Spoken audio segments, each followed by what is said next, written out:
Bonjour à toutes et tous, vous écoutez First Print, votre podcast comics préféré, et je le dis avec entrain, tout à fait. Ah oui. Et je le dis aussi avec Corentin.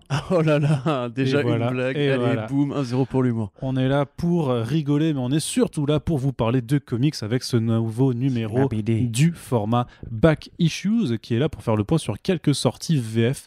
Ma foi, plutôt en indé, vraiment, voilà. clairement. Et j'ai envie de te dire, Corentin, bonjour une nouvelle Salut. fois. Comment vas-tu, Arnaud Kikou? Parce que mieux vaut deux fois, un homme averti en vaut deux, ou je sais plus quoi. Oui, mais on peut tromper 1000 fois une personne. Mais pas 1000 fois non, 1000 personnes. C'est pas ça, non. Donc ça ne marche continue. pas.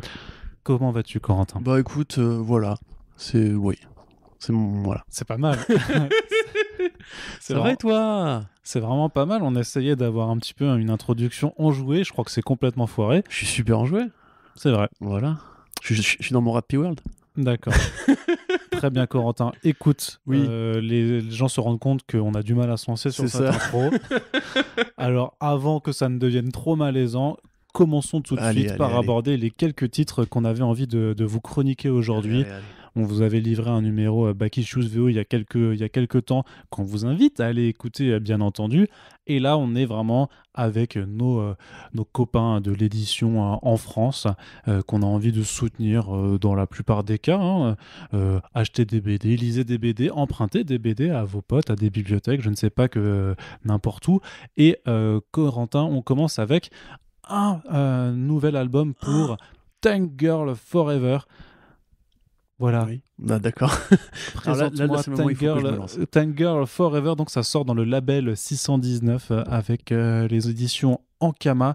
Donc c'est toujours Martin et Parson qui s'en occupent, mais bien entendu, on ne va pas se jeter dans le bain tout de suite pour nous dire qu'est-ce que t'en as pensé. Qui est Tank Girl? Petit point Wikipédia. Exactement. Allez, Corentin, notre encyclopédie sur pattes. C'est à toi. Lance-toi, envoie-nous du rêve. Bah, Tank Girl, je pense que tout le monde à peu près situe le personnage. Je ne pense pas, et c'est pour ça que tu vas nous expliquer qui c'est. Tank Girl, vous voyez Gorillaz? Tank Girl, c'est la grand-maman de Gorillaz, on va dire, puisque ça a été créé donc par Alan Martin et Jamie Hewlett, effectivement, mais pas Hewlett, en Angleterre, dans les années 80, à la fin des années 80. À l'époque, c'était deux personnes, deux artistes, dessinateurs, scénaristes, etc., qui travaillaient, qui étaient à l'école ensemble, qui faisaient l'équivalent des Beaux-Arts, on va dire, avec leur ami Philippe Bond, et qui ont eu l'idée comme ça d'un personnage qui incarnerait un petit peu une sorte d'avatar néo-punk, on va dire, déjà longtemps après la fin du mouvement punk, enfin après l'évolution du mouvement punk, et aussi à une époque où Margaret Thatcher faisait notamment la guerre en fait à l'établissement des mœurs sexuelles, à la bisexualité, à l'homosexualité, etc. Et donc le personnage de Tank Girl apparaît dans... quoi. Oui, non, mais ça, en l'occurrence, oui. Enfin, Margaret Thatcher, vous voyez Macron, vous lui rajoutez un petit peu des cheveux qui pendent et un génocide irlandais, et c'est bon, on y est, tu vois. Donc, grosso modo, là, effectivement, Tank Girl apparaît en 88 dans le magazine Deadline, va vivre des aventures très inspirées par la culture rock dans une Australie, un petit peu de post-monde à la Mad Max, mais en beaucoup plus parodique, en beaucoup plus bizarre. C'est un personnage qui rote, c'est un personnage qui pète, qui a un style vestimentaire très particulier, qui dégaine des flingues, qui est une sorte de chasseuse de primes, et qui a autour d'elle tout un entourage de personnages secondaires assez rigolo. Donc c'est une critique du patriarcat, c'est une critique de la bonne mœurs anglaise, justement, de la bonne société anglaise traditionnelle. Ça a eu un gros succès, et ça a été adapté d'ailleurs au cinéma, avec Laurie Petty et Ice-T, le rappeur confondre avec Ice Cube, qui est un autre rappeur qui a Ice dans son nom. Et ça a un peu disparu au tournant des années 2000, ou plutôt ça s'est un peu réinventé. Martin, lui, voulait en continuer à travailler dessus, et Hewlett, qui effectivement à l'époque avait fondé le groupe Gorillaz avec son ami Damon Albarn du groupe Blur, et s'orientant vers d'autres trucs. D'ailleurs, depuis, Hewlett a fait quand même très peu de BD. On a fait quelques-unes, mais très peu. Il a préféré se concentrer sur un truc qui marchait beaucoup. Mieux. Ouais, c'est ça. Et puis c'est un mec qui est un peu un branleur en fait en général. Non, mais ça c'est dit. Salut. C'est un artiste qui a beaucoup de talent, hein, mais c'est vrai qu'il a quand même peu travaillé en tant qu'auteur de BD. Il a travaillé un peu chez DC. Il avait horreur de ça. Il a vite compris que son intérêt était justement en plus en tant que concept artiste ou que illustrateur visuel pour le groupe Gorillaz que en tant que fan, en tant que créateur de BD. Après, il a fait le truc avec Peter Milligan et tout, mais bref, on va pas revenir là-dessus. Donc Tank Girl a continué, a passé par plein de maisons d'édition, par plein d'équipes créatives, et finalement c'est plutôt bien positionné. Alors là actuellement je crois qu'ils sont chez Albatros Funny Books, la boîte de Eric Powell, si je ne dis pas de bêtises. Enfin après l'éditeur a moins d'importance que le contenu, puisqu'effectivement Martin a trouvé en la personne de Brett Parson tiens, rigolo, un collaborateur de choix, puisque c'est un mec qui s'est plutôt bien approprié l'univers de Tank Girl. Et là où à l'époque on était plus sur des one-shots assez courts, où il se passait un peu tout et n'importe quoi, il y avait une continuité qui était très permissive. Là en l'occurrence, c'est plus des mini-séries en 4 numéros, dont certaines ont déjà été éditées en France par Ankama, enfin par le label 619, et là c'est une sorte de réappropriation des codes du super-héros. Tout simplement. Donc voilà. Vous avez Tank Girl, vous avez Jet Girl, vous avez Sub Girl, etc. qui vont combattre leur ami. Il y a un kangourou aussi en costume. Oui, Non le kangourou. Alors oui, alors t'as jamais eu Tank Girl toi en fait? Non. D'accord, alors le kangourou, Booga, c'est le petit ami de Tank Girl. Ah, c'est son copain. Oui, depuis plus de 30 ans. D'accord, ok. Voilà, ils sont ensemble. C'est très zoophile. Mais il est anthropomorphe. Hein. Et leur histoire d'amour est très mignonne par moments. Bref, donc Booga, le kangourou, qui est l'ami de Tank Girl, le petit ami de Tank Girl. Donc là, voilà, il y a eu une continuité qui a été créée avec le personnage de Barney, qui est un petit peu la copine un peu bébête du groupe, qui là se fait manipuler par un personnage qui s'appelle Johnny, qui l'incite à devenir une sorte de super méchante. Ils ont obtenu des pouvoirs, enfin c'est un peu tiré par les cheveux. Et il y a baston, on explique un petit peu la symbolique justement de ce groupe d'amis où Tank Girl généralement est la fille populaire et là perd un peu le contrôle de sa relation avec Barney. Pour le sous-texte, on va dire. C'est très joli, ça imite justement la fab et l'esthétique, on va dire, des BD un peu rétro d'antan. Ouais, avec une forme d'imitation de papier jauni un petit peu. Ouais, tout à fait, puis des couleurs qui se baladent un peu dans tous les sens. Vers la fin, tu trouveras justement dans les dernières pages Parson qui joue un petit peu justement avec les codes de Arnaud qui tourne les pages et qui met le micro pour que vous entendiez bien, c'est merveilleux, putain, quelle mise en abîme. Vous trouverez justement des expérimentations que s'autorise Parson avec les scènes d'action. Donc c'est très joli, et de toute façon Parson pour moi c'est un mec qui s'est plutôt très très bien approprié Tank Girl, même quelque part un peu mieux que Hewlett qui a toujours pris ça un peu par-dessus la jambe. À l'époque déjà les BD étaient en noir et blanc par rapport à aujourd'hui où justement le travail de la couleur est devenu assez important. Vous avez des couvertures variantes de Shaky Kane aussi, un très bon dessinateur qui a fait The Beef que Arnaud aime beaucoup, avec un super héros vegan. Et voilà, après moi je suis un peu déçu grosso modo par la BD elle-même parce que ça raconte pas finalement grand chose. Et surtout Alan Martin, à l'époque des années 80, c'était un jeune con un peu punk qui s'amusait à faire de la satire sociale à une époque où entre guillemets on en avait besoin. Et qui du coup maintenant s'est enfermé un peu dans un process d'écriture qui est toujours un peu le même, quoi. C'est beaucoup de dialogues, beaucoup de vannes, beaucoup de gros mots. Ouais, ça jure beaucoup, Oui. C'est de l'humour un peu gras. Ouais, tout à fait. Tout à fait. C'est très gras, oui. Mais c'est très gras, mais en même temps, tu vois, c'est pas gras comme ça pourrait être de la dénonciation à la, justement... Enfin, un côté gras un peu gratos, c'est des fouloirs que pourrait être justement d'autres BD de 619. C'est pas Doggy Bags non plus. C'est pas Doggy Bags du tout, c'est plus une sorte de routine, en fait. Le mec s'est enfermé vraiment dans une routine. Moi, je trouve ça assez répétitif, Tank Girl, aujourd'hui. Malheureusement, hein, c'est dommage. Pour ceux qui ne connaissent pas et qui voudraient se faire une culture un petit peu sur ce personnage-là, qui... Bah oui, quelque part, comme je le disais, précède un petit peu Gorillaz et une utilité sociale. Je veux dire, à une époque, pour ceux qui ne le savent pas, il y avait des clubs lesbiens en Angleterre dans les années 80, où justement, il y avait des Tank Girls parties, en fait, puisque le personnage a été un peu embrassé par la culture des Riot Girls, donc des groupes de punk féminins, et par la culture lesbienne, parce qu'effectivement, c'est une nana qui n'est pas forcément tout à fait hétéro, et puis qui sort avec un kangourou, donc tu peux t'imaginer qu'il y a une critique de l'hétéronormalité. Donc voilà, ça reste plutôt cool à lire. Par contre, vraiment, c'est pas le truc qui va réinventer le personnage en 2021.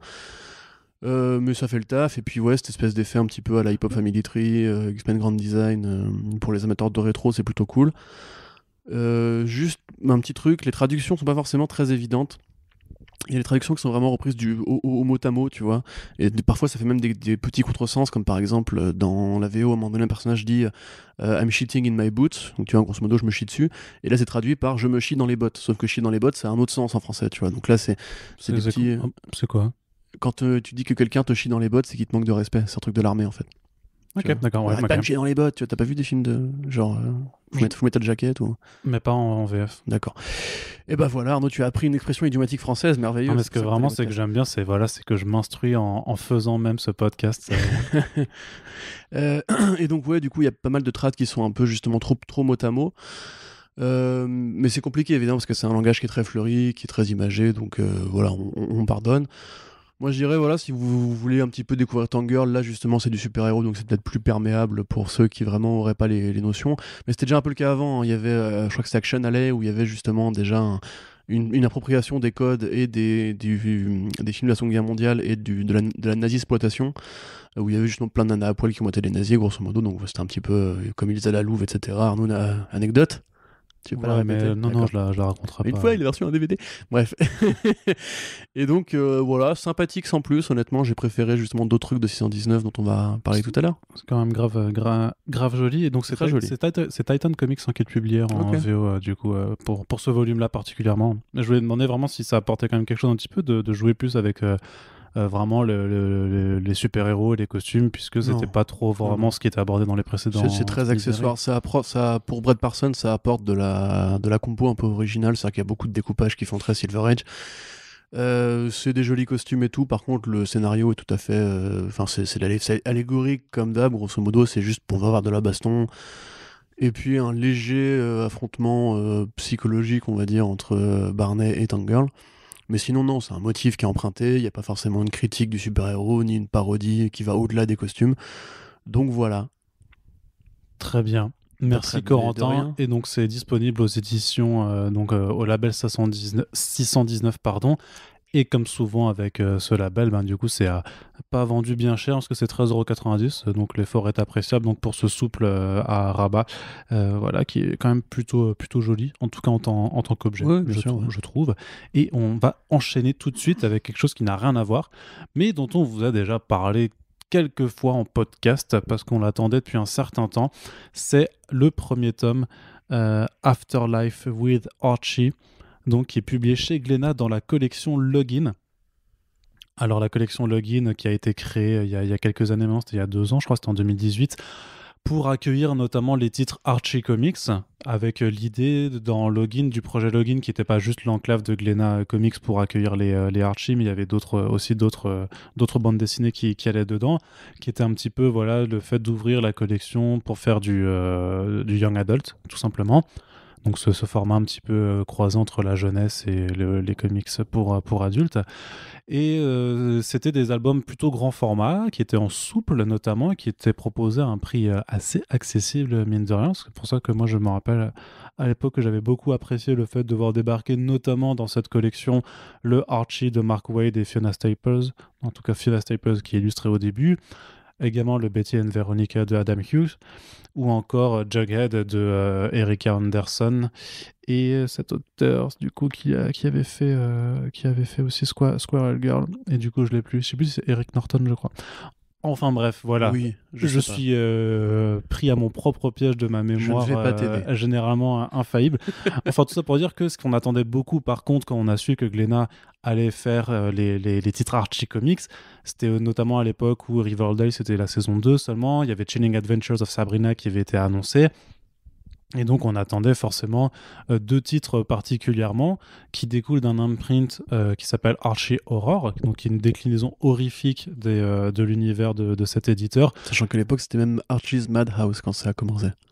Sachant que Archie Comics, grosso modo, dans l'univers, voilà, ça reste du comics de patrimoine, c'est un univers de bourgade américaine bien propre sur elle, très, très bon enfant, où on suit les tribulations amoureuses d'un rouquin voilà, dont le cœur balance entre la blonde, Une brune et une blonde. voilà, une brune et une blonde, donc Véronica la brune et Betty la blonde.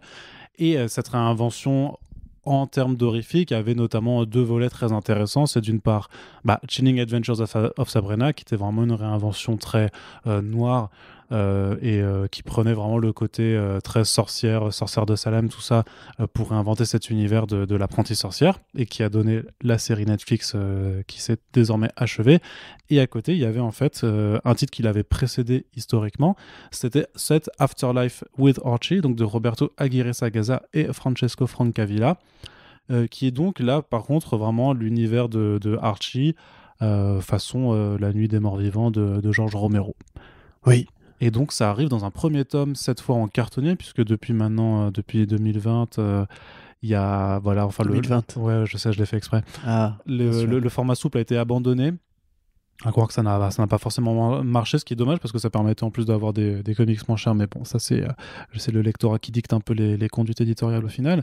Donc c'est sorti en cartonné. Alors il n'y a pas marqué tome 1, mais j'espère quand même que c'est pas le seul tome qui va en sortir, puisque c'est une série qui a 9 numéros en 10. VO, 10 numéros pardon, en VO. Et là, donc il y a les 5 premiers dans ce tome. Et alors, malgré tout ce qu'on a pu dire, notamment dans un précédent front page, sur le fait qu'on déplorait que Aguirre Sacasa n'ait pas terminé cette série, ça reste quand même un très bon morceau de bande dessinée américaine. Oui, tu veux un point Corentipédia ou on attaque sur le... Non, non, non, bah non. D'accord. J'ai plutôt bien expliqué le projet, non?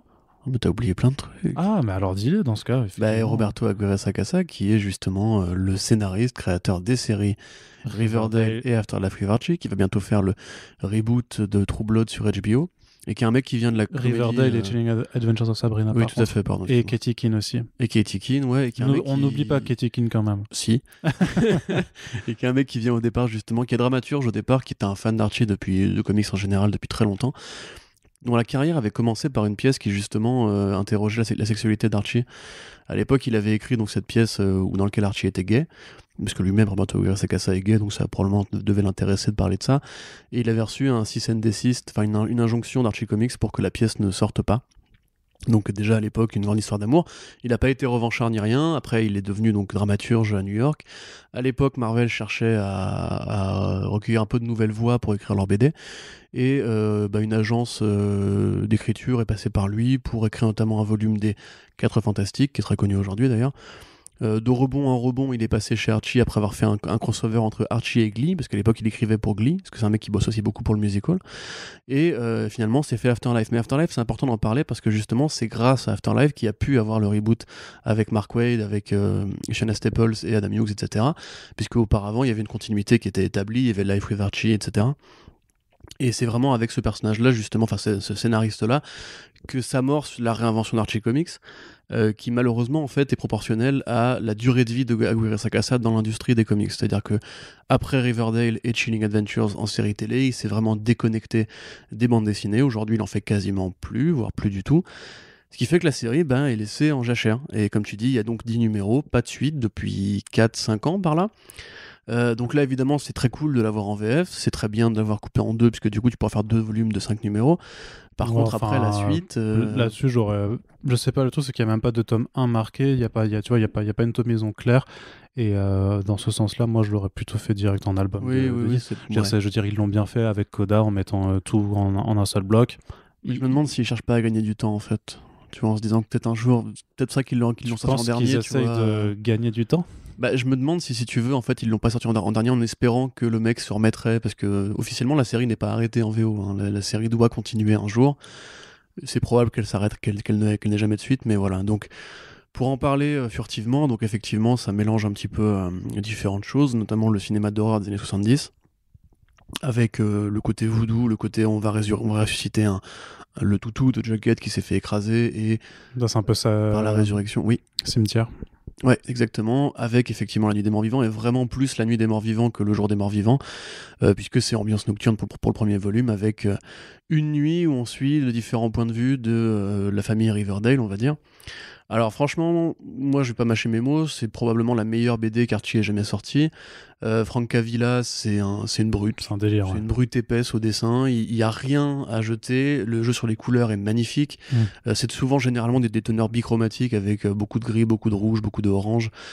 C'est vraiment du bon truc de zombie, c'est-à-dire que si vous aimez Romero, ça n'a pas à rougir des Walking Dead et compagnie. Mais c'est vraiment incroyable cette utilisation vraiment de la couleur qui permet vraiment de mettre en avant les éléments sur lesquels il faut porter son attention et qui accentue complètement le côté horrifique aussi dans les passages les plus horrifiques. Tout à fait, ouais. Et à mesure que les numéros avancent, en fait, on va s'intéresser à différents profils de la ville de Riverdale, avec beaucoup de flashbacks qui vont en fait permettre de faire mûrir un petit peu justement ces profils qui sont très poussiéreux. Je veux dire, Archie, comme tu le disais, c'est un stéréotype, quoi. C'est le gentil garçon. Veronica Lodge, c'est la fille un peu bourge et un peu manipulatrice. Betty, c'est la gentille petite fille de province, etc. Et avec cette histoire-là, en fait, Aguirre Sacasa vraiment permet de faire un peu maturer justement tout l'univers de Riverdale, avec en plus la dose de violence graphique qui va bien, quoi. Dans le tome 2, ça va encore beaucoup plus loin, il y a des hommages à Lovecraft. Oui, effectivement. Il y a des hommages à Lovecraft, il y a une mythologie qui fait plus penser à Rosemary's Baby ou des trucs comme ça. Enfin, c'est vraiment beaucoup plus horrifique dans le 2. Là, on est plus sur la partie zombie. C'est super bien rythmé, c'est super bien écrit, c'est très humain, bizarrement, parce que là, c'est quand même des profils, encore une fois, qui sont très archétypaux. Et franchement, non, mais c'est. Moi, ça m'a donné envie en fait, de découvrir Archie Comics, parce que j'ai lu ça longtemps avant que il y ait le reboot de Mark Waid. Et honnêtement, je pense que ça peut, entre guillemets, vraiment motiver à rentrer dans l'univers. Le problème, c'est qu'après, est-ce que c'est récompensant? Je pense pas. Parce que, à part le volume de Mark Waid, il y a peu de choses qui ont vraiment été au bout de leurs idées chez Archie depuis ces dernières années. Mais clairement, non, c'est une excellente BD, c'est du très bon zombie, c'est de la très bonne BD d'ambiance, c'est super joli, et même c'est l'un des derniers boulots de long terme de Frank Avila, qui Ouais. depuis, en fait, a arrêté un peu pareil les intérieurs pour faire que de la cover et du poster. Il fait des cours d'histoire, parfois pour DC avec son pote Scott Snyder, parce qu'on Ouais. sait qu'il prépare quelque chose avec Scott Snyder qui a été teasé il y a maintenant plus d'un an, qui s'appelle, enfin, dont le nom de code c'est NOTG, je crois. Ouais. Donc je sais pas si c'est Night of the Ghouls ou un truc comme ça, tu vois, mais non, mais c'est le truc Sur que des ça mecs qui m'inspire pèlent parce des que figurines. non, mais parce que c'est clairement les teasers qui avaient été mis en ligne, ça pointait vers un projet d'horreur. On connaît l'affinité de Frank Avila et de Snyder pour le registre horrifique, mais c'est juste que voilà, ça a été teasé il y a plus d'un an, on n'en a jamais entendu parler depuis. Ouais. Donc c'est vrai que ça reste l'un des derniers, effectivement. Frank Avila est trop occupé à nourrir des ratons laveurs sur son perron et à dessiner des posters super cool où il reprend des affiches de films avec des bonhommes de neige. Mm. Voilà, Ça reste un artiste c'est un mec génial, mais qui Ouais, branle ouais. rien. Bah, enfin, il travaille dans l'ombre pour l'instant et on sait pas justement, il doit forcément préparer quelque chose. Oui, oui, Notamment bah, ce projet, mais, j'espère parce que ça, en fait, il est très cher aussi, Frank Avila, de ce qui se dit dans l'industrie. C'est un mec qui a tellement de talent que grosso modo il le sait. Et même Archie lui a bien rendu parce qu'ils ont édité un artbook justement de tout son travail en cover chez Archie parce qu'il en a fait beaucoup d'autres. Ouais. En fait, même Afterlife en fait, vient d'une couverture de Frank Avila qui avait imaginé pour Life of Archie une scène de zombies. Et justement, c'est un peu lui qui est à l'origine du projet aussi grâce à ça, quoi. Donc voilà, c'est vraiment un gâchis que la série n'est pas plus aller plus loin. Quelque part, c'est aussi un gâchis de la sortir maintenant entre la poire et le fromage, au moment où personne un petit peu. Enfin, j'ai envie de dire, si tu veux, on ne l'attendait plus. Il y a une saison 5 de Riverdale qui démarre bientôt. Oui, dans le futur, là, 7 Voilà. ans après, là, où Archie. Il y a, est à la il y a un guerre, gap là. temporel, ouais, il y a Ça un a petit l'air gap temporel. ridicule. Mais tu vois, ils auraient dû faire un épisode de zombies dans Riverdale, en fait. Juste pour rendre un petit hommage, parce que c'est quand même de là que tout part, en fait. C'est de là que part la résurrection éditoriale d'Archie Comics, et puis la carrière de Frank Avila elle-même, parce qu'auparavant, il avait fait Glee, il avait fait quelques trucs. Mais, je veux dire, maintenant, si c'est un showrunner qui compte, c'est aussi grâce à cette BD. Même Frank Avila, quelque part, c'est un peu comme on a Attends, dit, tu parlais de son Sakasa. dernier milestone. Non, parce que t'as Oui, de inversé Frank Sakasa, Avila et pardon, je suis Sakasa. désolé avec leur nom espagnol. Là. Mais... mais grosso modo, voilà, moi je pense que je vous l'ai déjà assez vendu, mais si vous aimez les zombies, si vous aimez Walking Dead, si vous aimez Riverdale, si vous aimez juste la bonne bande dessinée, si vous aimez Frank Avila, pour moi il faut y aller. C'est vraiment, il n'y a pas grand chose à critiquer dedans. Ce que j'avais dit à l'époque, c'est que si ça devait sortir, j'aurais mis un 5 étoiles. Je le pense toujours aujourd'hui. Franchement, pour moi, ça rentre dans la catégorie, on va dire, des comme Sandman ou Watchmen, justement, des trucs qui reprennent un univers qui est très figé, très enfantin. C'est un peu le Watchmen de Archie Comics. Alors. Non, mais c'est pas forcément idiot parce que justement, Watchmen, c'est quoi? On prend des super-héros à une époque où, grosso modo, c'est de la BD pour enfants. On en fait un truc vachement plus adulte avec des thématiques qui vont chercher dans d'autres référents et tout. Les thématiques n'ont rien à voir, je suis pas en train de comparer les deux. Mais vraiment, Afterlife, c'est de l'inédit pour une boîte qui avait déjà plus de 70 ans. Enfin, non, 60 ans plutôt. Après, quelque part, ils avaient quand même déjà amorcé cette modernisation ou cette façon de prendre un peu le contre-pied de leur univers avec Life with Archie. Oui, oui, tout à fait, mais ça restait encore assez réaliste. Tu vois, Ouais. c'est du vrai genre, entre guillemets. Ambiance, horreur, violence. Voilà. T'as kiffé, toi? Bah ouais, de ouf. Ah, très bien, super. Non, mais ça va être compliqué de rajouter quoi que ce soit après ton exposé, mais qui est vraiment. Moi, je dirais juste sur le côté, je suis fan de films d'horreur, fan de zombies, fan de Romero, fan de ces ambiances. Et oui, c'est bien écrit parce que les rapports humains sont. Enfin, c'est pas un film avec 3 euros de budget, des acteurs qui savent pas jouer et des lignes de dialogue complètement éclatées. Tu vois, ils sont plus stupides les uns que les autres. Les gens réagissent vraiment à une situation de crise. Tu t'intéresses vraiment au côté humain de ces personnages et que même si tu n'as jamais lu du Archie, très rapidement, en l'espace de quelques planches, de toute façon, tu t'intéresses en fait à eux et tu veux qu'ils survivent techniquement à cet apocalypse. Et ouais, il y a quelque chose sur le plan graphique, sur l'utilisation des couleurs, sur la façon dont c'est mis en scène, de porter l'attention sur certains détails et même, tu sais, sur ce côté vraiment, sur le choc, sur la shock value de certaines scènes où effectivement, avec un autre artiste, peut-être que ça rendra pas du tout pareil. Donc c'est vraiment très très fort. Alors bon, en réépluchant le bouquin, c'est quand même chouette de noter qu'ils ont pris pas mal de place à la fin du volume pour c'est celle-là inclure, la cover dont je te parlais.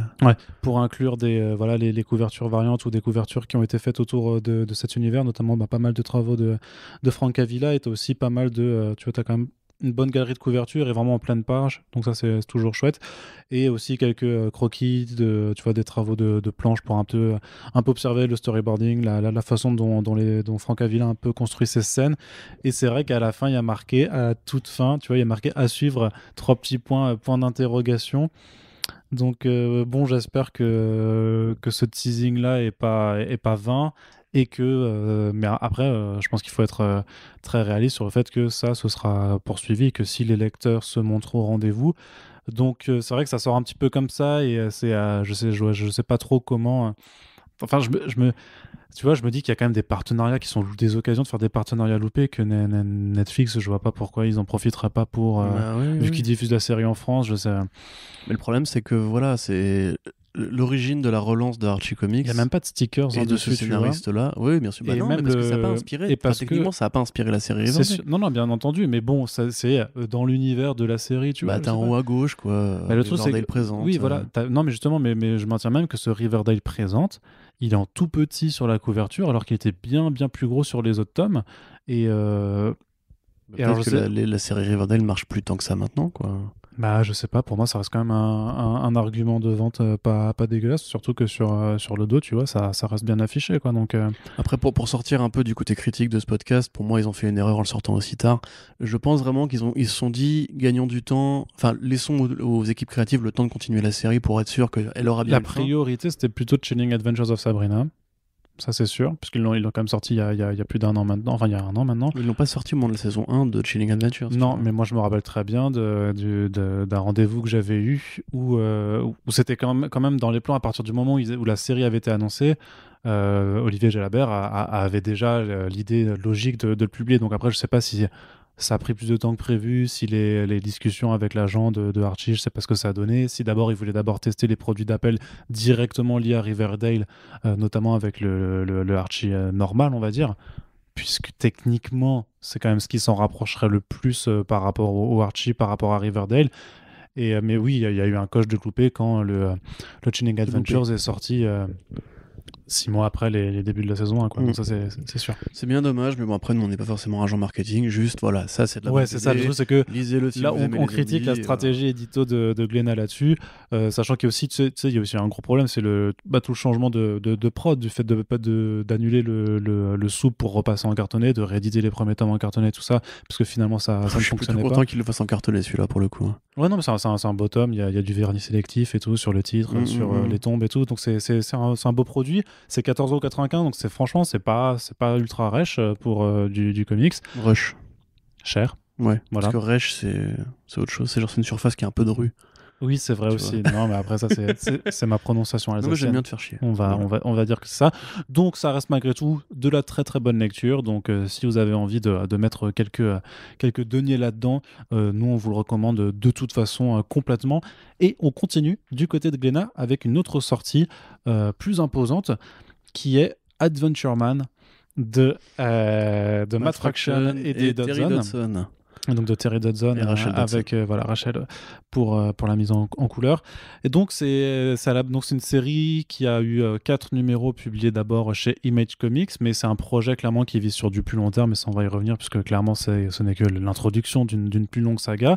Mais il faut savoir que voilà, Terry Dodson c'est aussi quelqu'un qui met du temps pour dessiner, pour faire des planches intérieures, donc on le voit pas tout le temps, et puis il alterne entre les trucs indé et la production pour le mainstream. Donc à noter aussi que c'est pas non plus un Glénat Comics en tant que tel. On voit vraiment, alors on va pas refaire une critique là-dessus parce que c'est pas le but, mais que le label Glénat Comics pur et dur va vraiment se concentrer sur des récits vraiment très typés comics, on va dire ça comme ça, mais qu'il y a vraiment une volonté clairement de l'éditeur de sortir certains projets dans d'autres registres, et ça passe aussi par un changement de format. C'est quelque chose dont on va parler de plus en plus cette année. Et Adventure Man, du coup, voilà, donc c'est un très gros album, bien plus grand que ce qu'on a l'habitude de voir dans la production habituelle. Donc grand format, là aussi du vernis sélectif partout pour que ça brille un petit peu. C'est très très très très très très joli. Mais Corentin n'est pas convaincu par cette histoire qui est un hommage du coup au récit pulp, avec justement cette mise en abîme dans un univers donc d'un Adventure Man qui est en fait une série de romans donc vraiment type pulp, tout ça, avec voilà Adventure Man et toute sa clique qui affronte le baron le baron cauchemar. Non, c'est plus le baron cauchemar. Non, je sais plus. J'ai plus le titre en VF, mais voilà, et ça en grosso modo des nazis, hein, tout simplement. Et, Voilà. et le truc, c'est que le dernier bouquin se finit sur un cliffhanger avec supposément Adventure Man qui meurt, et ce qui frustre un petit peu du coup un jeune lecteur dont la maman tient une bibliothèque. Arrive un jour donc Une librairie, tu veux dire. une librairie, pardon, Ouais. oui. Je raconte très Non, mal mais en c'est fait. pas grave. Je raconte très très mal Ouais, c'est pas grave, c'est très les bien histoires. ça. J'étais intéressé à continuer. Donc donc voilà Claire O'Connell qui est cette mère de famille qui a des problèmes d'audition, qui voit une dame arriver un jour dans sa librairie, lui passe un bouquin et qu'est-ce que c'est? C'est un tome inédit des aventures d'Adventure Man, mais qui a l'air en fait de montrer que ces récits en fait prennent part dans le monde réel, et donc fiction et réalité vont se mêler, alors que justement les méchants de cet univers de fiction commencent à vouloir revenir en fait dans le monde réel et accomplir leur triste besogne, alors que justement Adventure Man va un petit peu se réincarner quelque part dans le personnage donc de Claire. Voilà. Corentin, toi t'as pas été emballé. Mais pourquoi tu veux pas juste dire pourquoi toi t'aimes bien comme ça Moi j'aime bien parce que j'aime bien, mais moi je n'ai pas D'accord. d'avis critique, tu le sais bien. Ah pardon, Corentin. excuse-moi. Non, effectivement, j'ai pas trouvé ça Enfin, dingo. je te laisse d'abord faire, puis après je commenterai et je te dirai D'accord. pourquoi je n'ai pas été d'accord avec toi. Il y a pas de souci. Donc non, j'ai pas trouvé ça dingo effectivement. Le problème c'est Non, parce que Dingo c'est le c'est le Mickey. copain de C'est le chien de Mickey. Du Non, coup. ça c'est Ah non. Pluto. Ah oui, c'est Dingo, Pluto. c'est le pote. D'ailleurs, c'est complètement incohérent parce qu'ils ont la même gueule. Donc c'est dans un monde où en fait tu peux avoir un meilleur ami chien et un chien. Donc ça n'a aucun sens. C'est vrai. C'est complètement ridicule. Bref, reprenons. Donc non, c'est pas terrible. Le problème, si tu veux, c'est que... Et je sais, tu vas me dire que je suis un élitiste et compagnie, mais moi, si tu veux, le problème, c'est que j'ai lu Tom Strong de Alan Moore. Chris Pratt. C'est beaucoup mieux. Et c'est le même format, en fait. C'est le côté hommage au pulp, Mais le tu sais que côté, tout le monde, oui, les héros des années 30-40, Tout le Doc monde- Savage et compagnie. tout le monde n'a pas lu Tom Strong. Mais il faut lire Tom Strong avant d'acheter ça, déjà, pour commencer. Ensuite, il y a The Escapist de Brian K. Vaughan, qui est pareil, dans la même veine. C'est les héros des années 30, les nazis, les conspirations, le côté la réalité et la fiction, particulièrement The Escapist, on en a déjà parlé. C'était l'adaptation en comics du héros fictionnel inventé par Michael Chabon dans Whiskey et Cavalier. Pas Whiskey et Cavalier d'ailleurs, je sais plus comment il s'appelait, bref. Un roman qui parlait de deux auteurs, justement, dans le boom des super-héros des années 30. Et même, quelque part, Strange Adventures, tu vois, puisque quelque part, Strange Adventures, justement, interroge la figure un petit peu pulpy qu'est Adam Strange, avec cette espèce de comparo entre ses aventures spatiales, qui font très Buck Rogers, très Flash Gordon, très John Carter, et la réalité, entre guillemets, d'un conflit beaucoup plus réaliste, qui fait justement... Ouais, c'est quand même rien à voir alors. Bah, si, Par parce que rapport à- c'est toujours par rapport à justement, Adventure c'est Man, toujours ouais. interroger l'imagerie pulp, un petit peu désuète des pré-super-héros. Et justement, Adventure Man, je trouve, ne met pas grand-chose en avant sur la table. Enfin, ce rapport entre réalité et fiction, ce côté allons déterrer un petit peu les fantômes de la culture pop, qui date de avant Superman. C'est pas. Je l'ai déjà lu, et Ouais. en l'occurrence, les personnages principaux m'en jaillent pas du tout. La mère, c'est triste à dire, je trouve qu'elle a très peu d'intérêt par rapport aux autres héroïnes de la bibliographie de Matt Fraction, particulièrement les héroïnes de November, et même par rapport à l'héroïne de Sex Criminals. Là, voilà, c'est une maman cool, qui en plus avec le terrain de Dodson fait très Catwoman, très maman de 35 ans sexy et tout.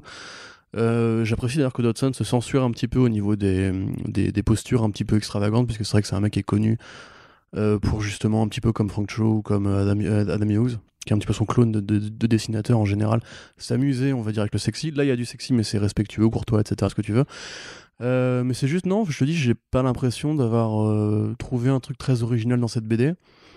Ça me fait penser, voilà, ça me fait penser à Shazam, ça me fait penser à plein de trucs que j'ai déjà lus 10 fois. Et en soi, j'attends plus de Matt Fraction aujourd'hui. Après Sex Criminals, Odyssey et November, je trouve que là, c'est vraiment, c'est le récit classique. C'est un petit peu comme on dit, les grands réalisateurs, quand ils ont fait une carrière avec plein de trucs créatifs, etc., des idées originales, ils font leur lettre d'amour au cinéma, tu vois. Bah, les auteurs de BD, c'est un peu pareil. Quand t'arrives en fin de course, j'ai l'impression, enfin en fin de course, quand t'arrives en cale sèche, on va dire, tu fais toujours ton petit hommage à la culture pop, à la bande dessinée, à la mise en abîme des personnages et du rapport auteur-fiction et tout. Là, franchement, j'en retiens rien du tout. Et pourtant, moi, je suis client normalement de ça, tu vois. J'adore toutes ces conneries de dirigeables, de super-héros un peu désuets, des héros de la science et compagnie, comme peut l'être Promethea, comme peut l'être Tom Strong, etc. Mais là, non, je vois vraiment pas. Je dirais à la limite, lisez plutôt Flex Mentalo. Enfin, il y a plein d'exemples en fait de trucs qui sont meilleurs que ça à lire pour moi. Après, voilà, l'avantage, c'est quand même le dessin de Dodson, qui est vraiment un mec qui sait dessiner, hein, quoi. Il y a pas, y a pas à chier. Mais les personnages, je te dis, moi, m'ont pas endiablé. Les mythologies, je trouve pas particulièrement originales. Dans un autre registre, j'ai préféré la BD de Setchun. J'étais KO, là, aide-moi Arnaud, le docteur quelque chose. Dr. Fang. Docteur Funk, tu vois, qui est un peu barré dans le même délire. Et puis voilà, quoi, c'est mon avis. Je dis pas que c'est mauvais, hein, si justement vous êtes dans cette niche de fans qui aiment bien le côté pulp et le terrain de Dodson, ça peut carrément faire le taf.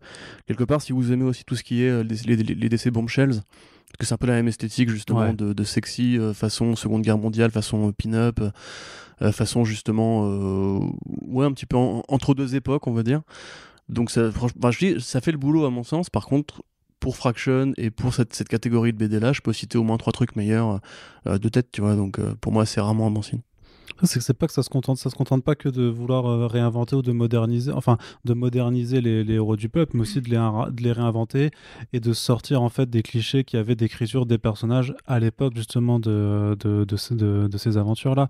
Donc le fait justement que ce soit, enfin Adventure Man justement, c'est le prototype de l'aventurier masculin très très beau, très musclé, qui a acquis tout réussi, qui là devient du coup une femme. Alors certes, qui a un peu ce syndrome Terry Dodson de la Catwoman.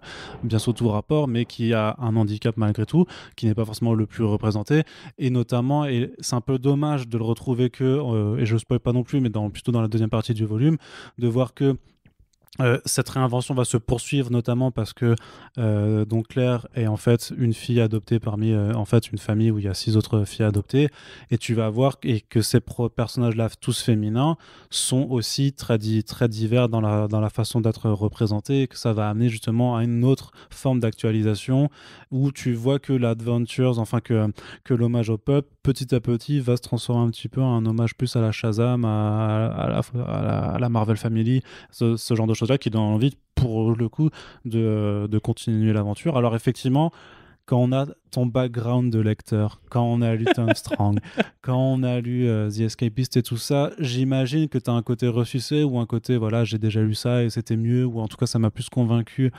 euh, qui est indéniable. On va dire, je vais pas commencer à me battre avec toi sur Alan Moore, c'est sûr. Et en même temps, tu vois, c'est pas parce que Alan Moore a écrit Swamp Thing, c'est pas parce que Alan Moore a fait Tom Strong, c'est pas parce que Alan Moore a fait Watchmen que il y a pas d'autres personnes qui peuvent écrire des bonnes histoires aussi sur ce registre. Et en l'occurrence, après, je t'avoue que là, je suis pas du tout d'accord avec toi sur le fait que Claire n'est pas intéressante. Moi, je la trouve super intéressante aussi.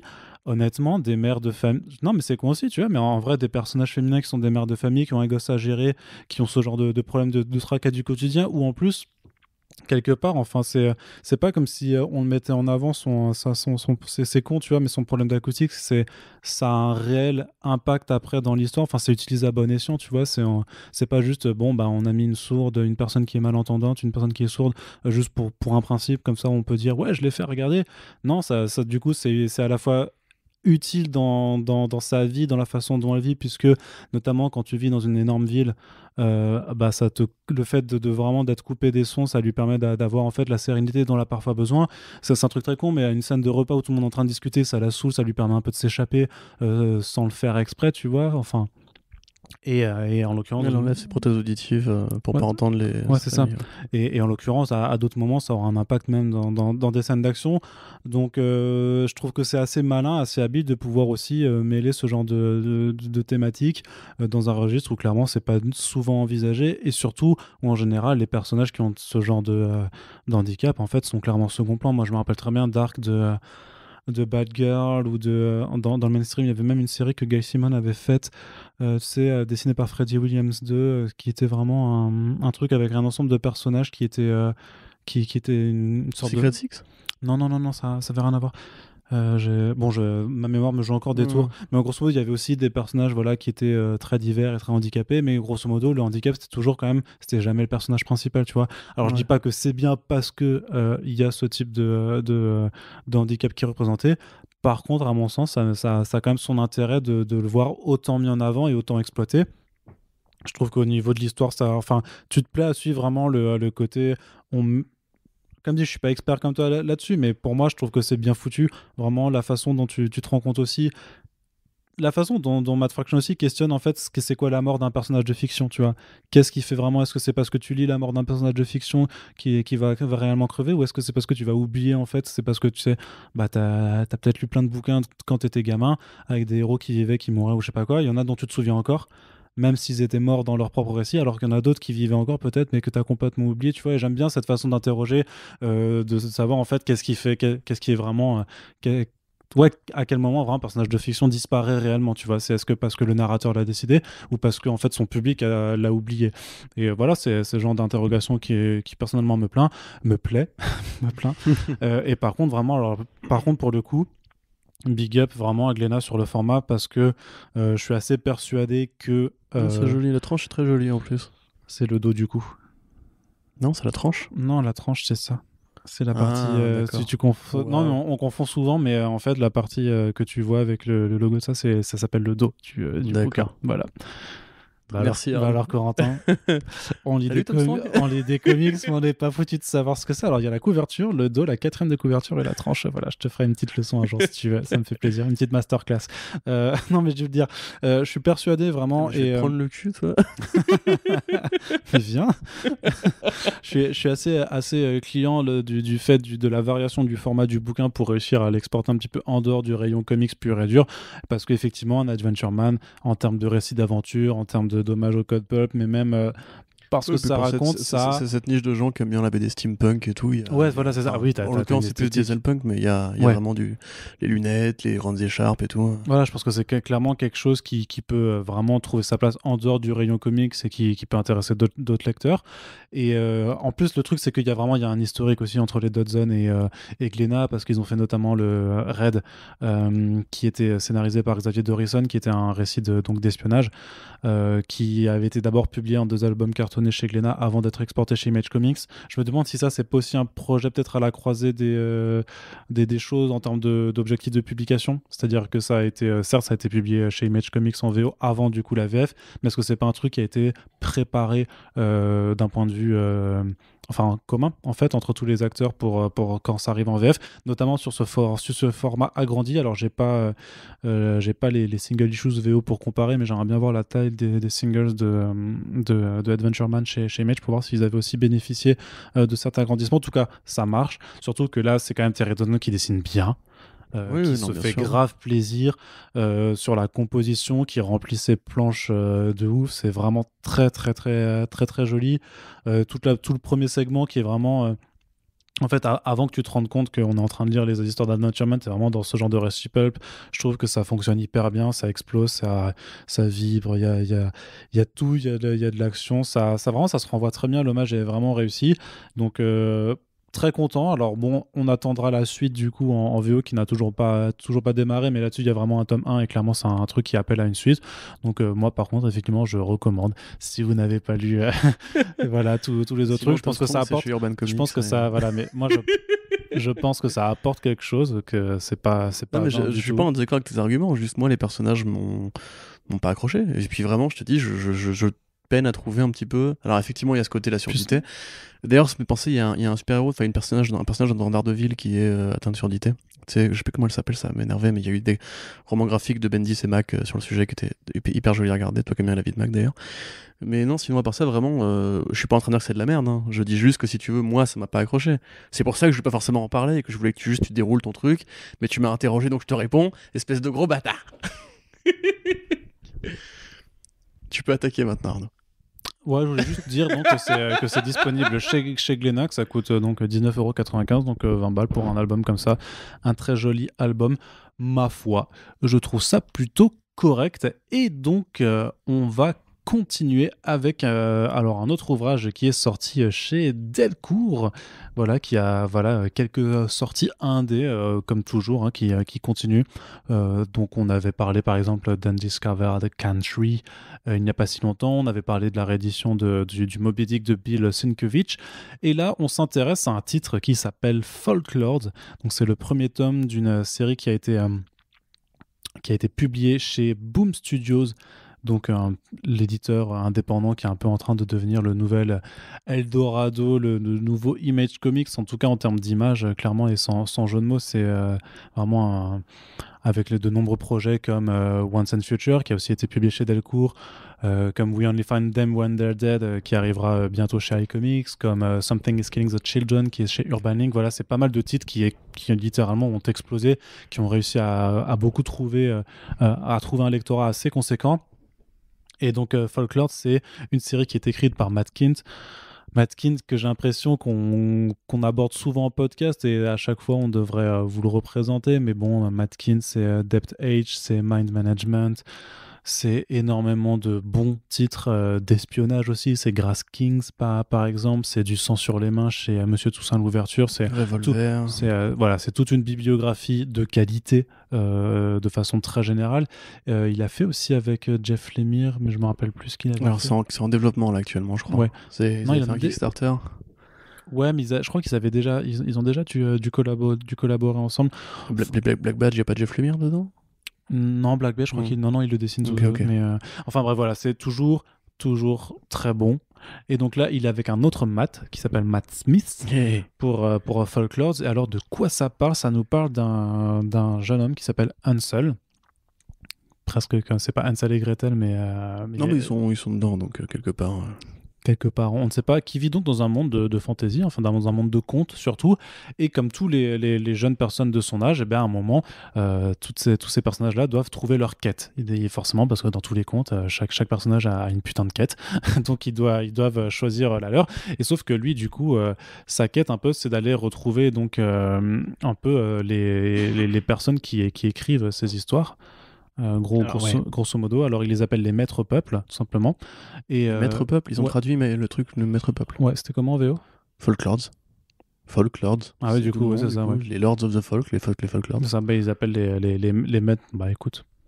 Non, mais pourquoi pas. C'est un choix, je t'avoue que moi, c'est vrai qu'il y a des termes comme ça que j'aurais peut-être laissé en folklore tout simplement, mais bon, tu vois, c'est par exemple, tu vois, Big Girls, je l'ai laissé Big Girls parce que Grande Fille, ça me paraissait moche, quoi. Ouais. Enfin bon. Oui. Enfin voilà, il veut trouver les maîtres peuples, qui sont voilà un petit peu des entités qui dans leur monde n'existent pas, enfin qui sont supposément être un mythe, et sauf qu'arrive l'ordre des bibliothécaires, qui est un peu la grande faction armée qui dirige un peu ce royaume-là, qui leur disent non mais en fait c'est mort, vous allez pas chercher les maîtres peuples, et de toute façon cette année on annule toutes vos quêtes et on va vous les attribuer, et du coup il se retrouve avec un truc tout pourri, et bien entendu il va se rebeller et partir donc à la recherche de ses maîtres peuples en explorant son monde, ce qui va l'amener à aller à la rencontre de plusieurs détournements en fait des figures des contes de fées, pour ensuite aller un peu voir qui sont ces maîtres peuples et vers quoi ça va les mener. C'est là aussi clairement, comme pour Adventure Man, un tome qui est introductif, dont on suppose que la vraie aventure démarre par après, et malgré tout, ça mérite votre attention, puisque Corentin va vous expliquer pourquoi c'est une très très chouette lecture. C'est une très chouette lecture, ouais. Alors, merci Corentin. Alors ensuite... Allez, salut. Non, c'est bien. Enfin, grosso modo, si tu veux, c'est intéressant parce que justement, ça prend à l'envers en fait un mythe qui est très écrit justement dans la littérature de fantasy, qui est généralement le fait qu'un héros va découvrir un monde de fantasy, tu sais, un héros qui part d'un monde normal, qui parfois a des rêves qui le mènent vers cet endroit mystique que serait justement voilà. Oui, c'est vrai que j'ai oublié de le préciser, parce que Hansel rêve de notre réalité. Voilà, c'est ça. Et du coup, en fait, ça prend à l'envers ce stéréotype, on va dire, de fiction, un petit peu genre le placard qui mène vers Narnia, etc., ou même les œuvres de Stephen King, ou avec l'Arbre Monde et compagnie. Là, en l'occurrence, effectivement, Hansel, lui, justement, voit notre réalité depuis qu'il est tout petit, et quelque part bricole un petit peu des éléments qu'il voit dans notre réel à nous. Donc c'est lui qui est un peu décalé par rapport au contexte fantasy, et pas l'inverse en général, où justement il arrive parfois dans des univers de fiction, mais même Je pensais à ça, le truc, la Miss Peregrine et les enfants particuliers, des trucs comme ça, justement, où on sait qu'il y a une sorte d'enclave sur le bizarre et sur le fantastique, où un héros d'un monde normal va se retrouver projeté. Donc là, il y a même ça prend ce code-là et ça le pousse à fond, puisque justement, comme tu dis, il y a ce côté, ils vont faire une quête, et juste avant, ils ont une sorte de balle de promo, donc tu les vois qui vont boire une petite bière avec les copains. Il y a toute une espèce de mécanique sociale qui a amorcé avec les gnomes qui seraient des minorités ethniques, avec les trolls qui seraient justement des passeurs, un petit peu les employés municipaux, des boulots que personne ne veut faire, etc. Ça prend tout le côté en fait littérature de young adult et ça l'utilise bien, et ça joue avec les stéréotypes des œuvres de fantasy, le côté quête effectivement, le côté une fois qu'on a fait la quête il faut qu'on revienne au village pour devenir soit des forgerons, soit des paysans, soit des boulangers, etc. Enfin, en fait c'est vraiment un récit d'aventure, un récit d'apprentissage très conventionnel, mais qui a l'intérêt justement de décaler le propos en prenant le monde de fantasy comme la normalité et le nôtre à nous comme, entre guillemets, en un mot, la normalité. Donc là, c'est bien fichu, la fin est assez désarçonnante. C'est un peu le reproche que moi j'aurais à faire, c'est que je trouve qu'il aurait peut-être pu s'autoriser de faire un numéro de plus, parce que là c'est une mini en 5 qui est éditée dans le volume, alors que justement il y aurait eu la place de peut-être pousser un peu plus loin le délire. Vous avez un narrateur par exemple qui introduit chaque numéro, qui a l'air lui-même aussi paumé que nous en fait. Alors c'est pas le héros, c'est pas non plus l'un des personnages entre guillemets principaux de l'intrigue. Et il y a ce petit côté les orphelins Baudelaire, pour ceux qui ont vu le film. J'ai pas vu la série, hein. Pour ceux qui ont vu le film où justement l'écrivain Lemony Snicket arrêtait des fois le récit, on le voyait lui derrière sa machine à écrire et tout. Il y a vraiment une sorte de mise en abîme de Matt Kindt en fait dans cette BD là. Et en fait, une mise en abîme du rapport justement auteur-fiction, du rapport entre l'histoire qui s'écrit toute seule, un petit peu comme dirait justement notre ami Alan Moore, dans un truc qui va justement interroger des codes très écrits, très figés de narration. Matt Smith fait un super boulot. Alors je pense qu'il est très fan de Mac Mignola, hein. Il faudrait que tu retournes les pages, mais il y a vraiment des moments où c'est de l'hommage très vénère à Mignola. Et pareil, un Mignola qui n'a fait qu'interroger des poncifs de fiction que lui aimait bien dans la littérature fantastique et fantasy d'une certaine époque. C'est vrai que l'ogre, les gnomes et tout ça, oui, mais il y a même des scènes où ils sont près d'une cheminée verte, où c'est vraiment l'éclairage Mignola 101 et tout. Je me demande même si Matt Smith n'a pas fait du Hellboyverse ou quoi, mais je trouve ça super agréable en tout cas, et effectivement ça a ce côté léger, de pas forcément trop se prendre la tronche avec une création d'univers, un world building qui serait trop intense ou trop vénère.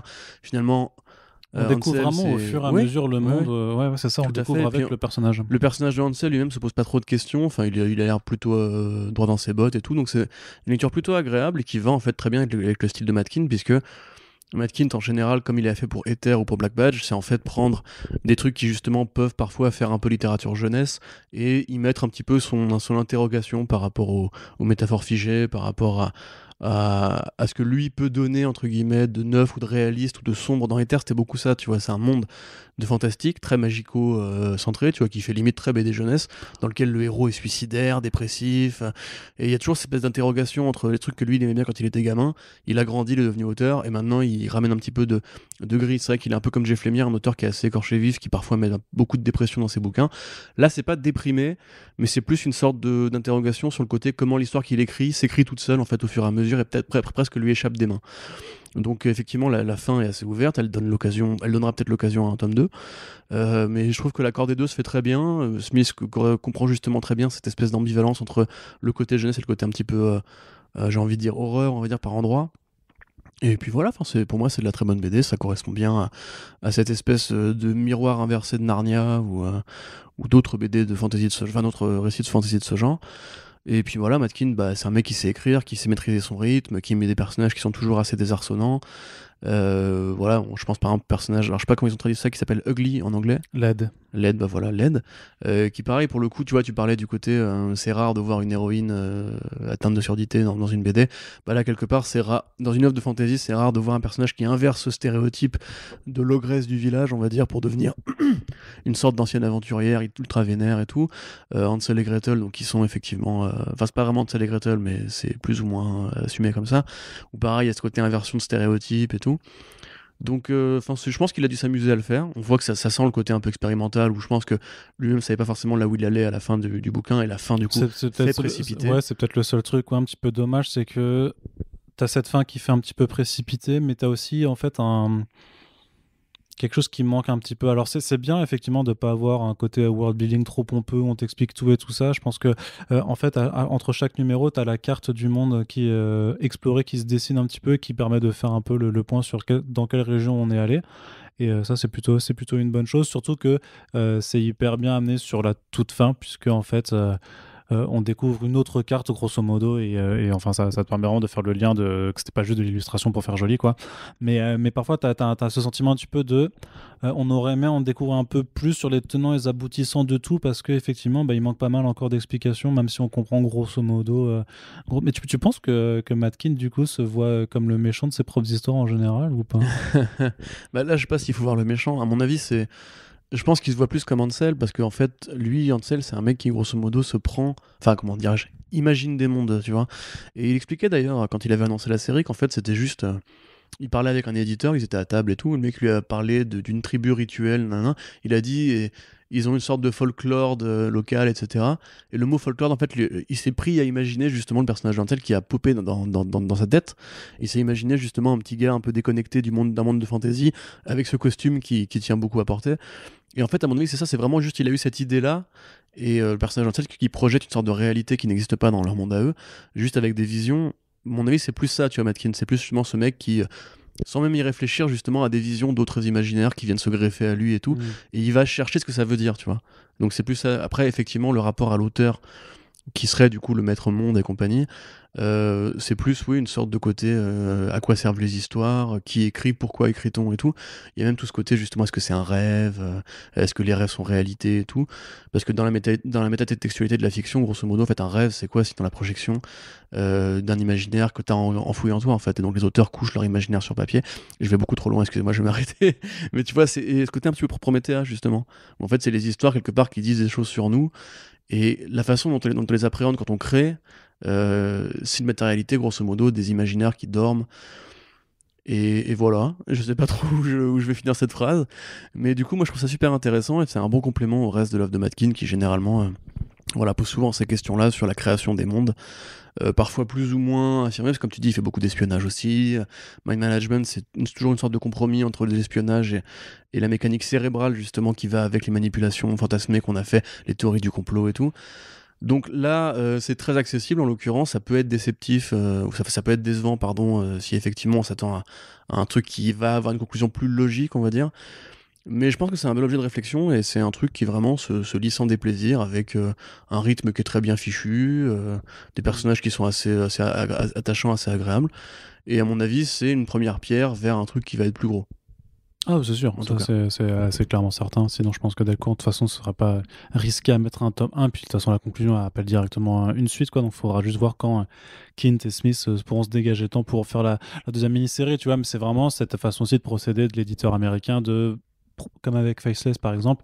Là, pour le coup, tu vois, de faire que des volumes, en fait, vraiment distincts, qui, quelque part, peut-être permet de limiter le risque en termes d'investissement des lecteurs, tu vois, et de se dire bah, tu publies les 6 numéros ou les 5, tu fais le premier TPB, et si le lectorat qui a fait le trade waiting a été convaincu par le TPB, peut-être qu'il viendra ensuite s'essayer un peu au rythme single issues pour soutenir l'effort. De toute façon, c'est comme pour Faceless, qui était au départ une mini-série, puis qui a eu un Faceless 2, et puis un Faceless 3. Je pense que Boom est peut-être plus ouvert à cette forme sauf que Faceless, quand tu lis juste Faceless tome 1, tu peux te contenter de Faceless tome 1, alors que là, il y a quand même une envie d'aller de poursuivre le truc. Ouais. Très bien. On est d'accord. Et donc c'est sorti même chez Delcourt, et ça vous coûtera la bagatelle de 16,50 €. On poursuit, Corentin, ou est-ce qu'on fait une petite pause musicale ? Allez, tu veux chanter? Je dis ça comme ça. Non, on n'est pas sur de la radio, on n'a pas un monteur, on n'a pas un ingé son qui est prêt à nous mettre une petite musique, donc il faudra se contenter de la suite, tout simplement. Et la suite, qu'est-ce que c'est ? C'est de la jeunesse. On vous en avait aussi parlé en long et en large. C'est Minimage, le premier numéro de la collection Punch de Kinaï Édition. Donc c'est une petite anthologie en 4 numéros, et chacun des numéros sort d'abord en fascicule à tirage unique avec une couverture spéciale, un petit cahier de bonus. C'est du souple à rabat. C'est grosso modo une bonne trentaine de pages de bande dessinée plus une dizaine de bonus. Donc croquis, recherche de couverture, ce genre de choses où l'autrice peut un peu expliquer la façon dont elle a travaillé sur ce récit.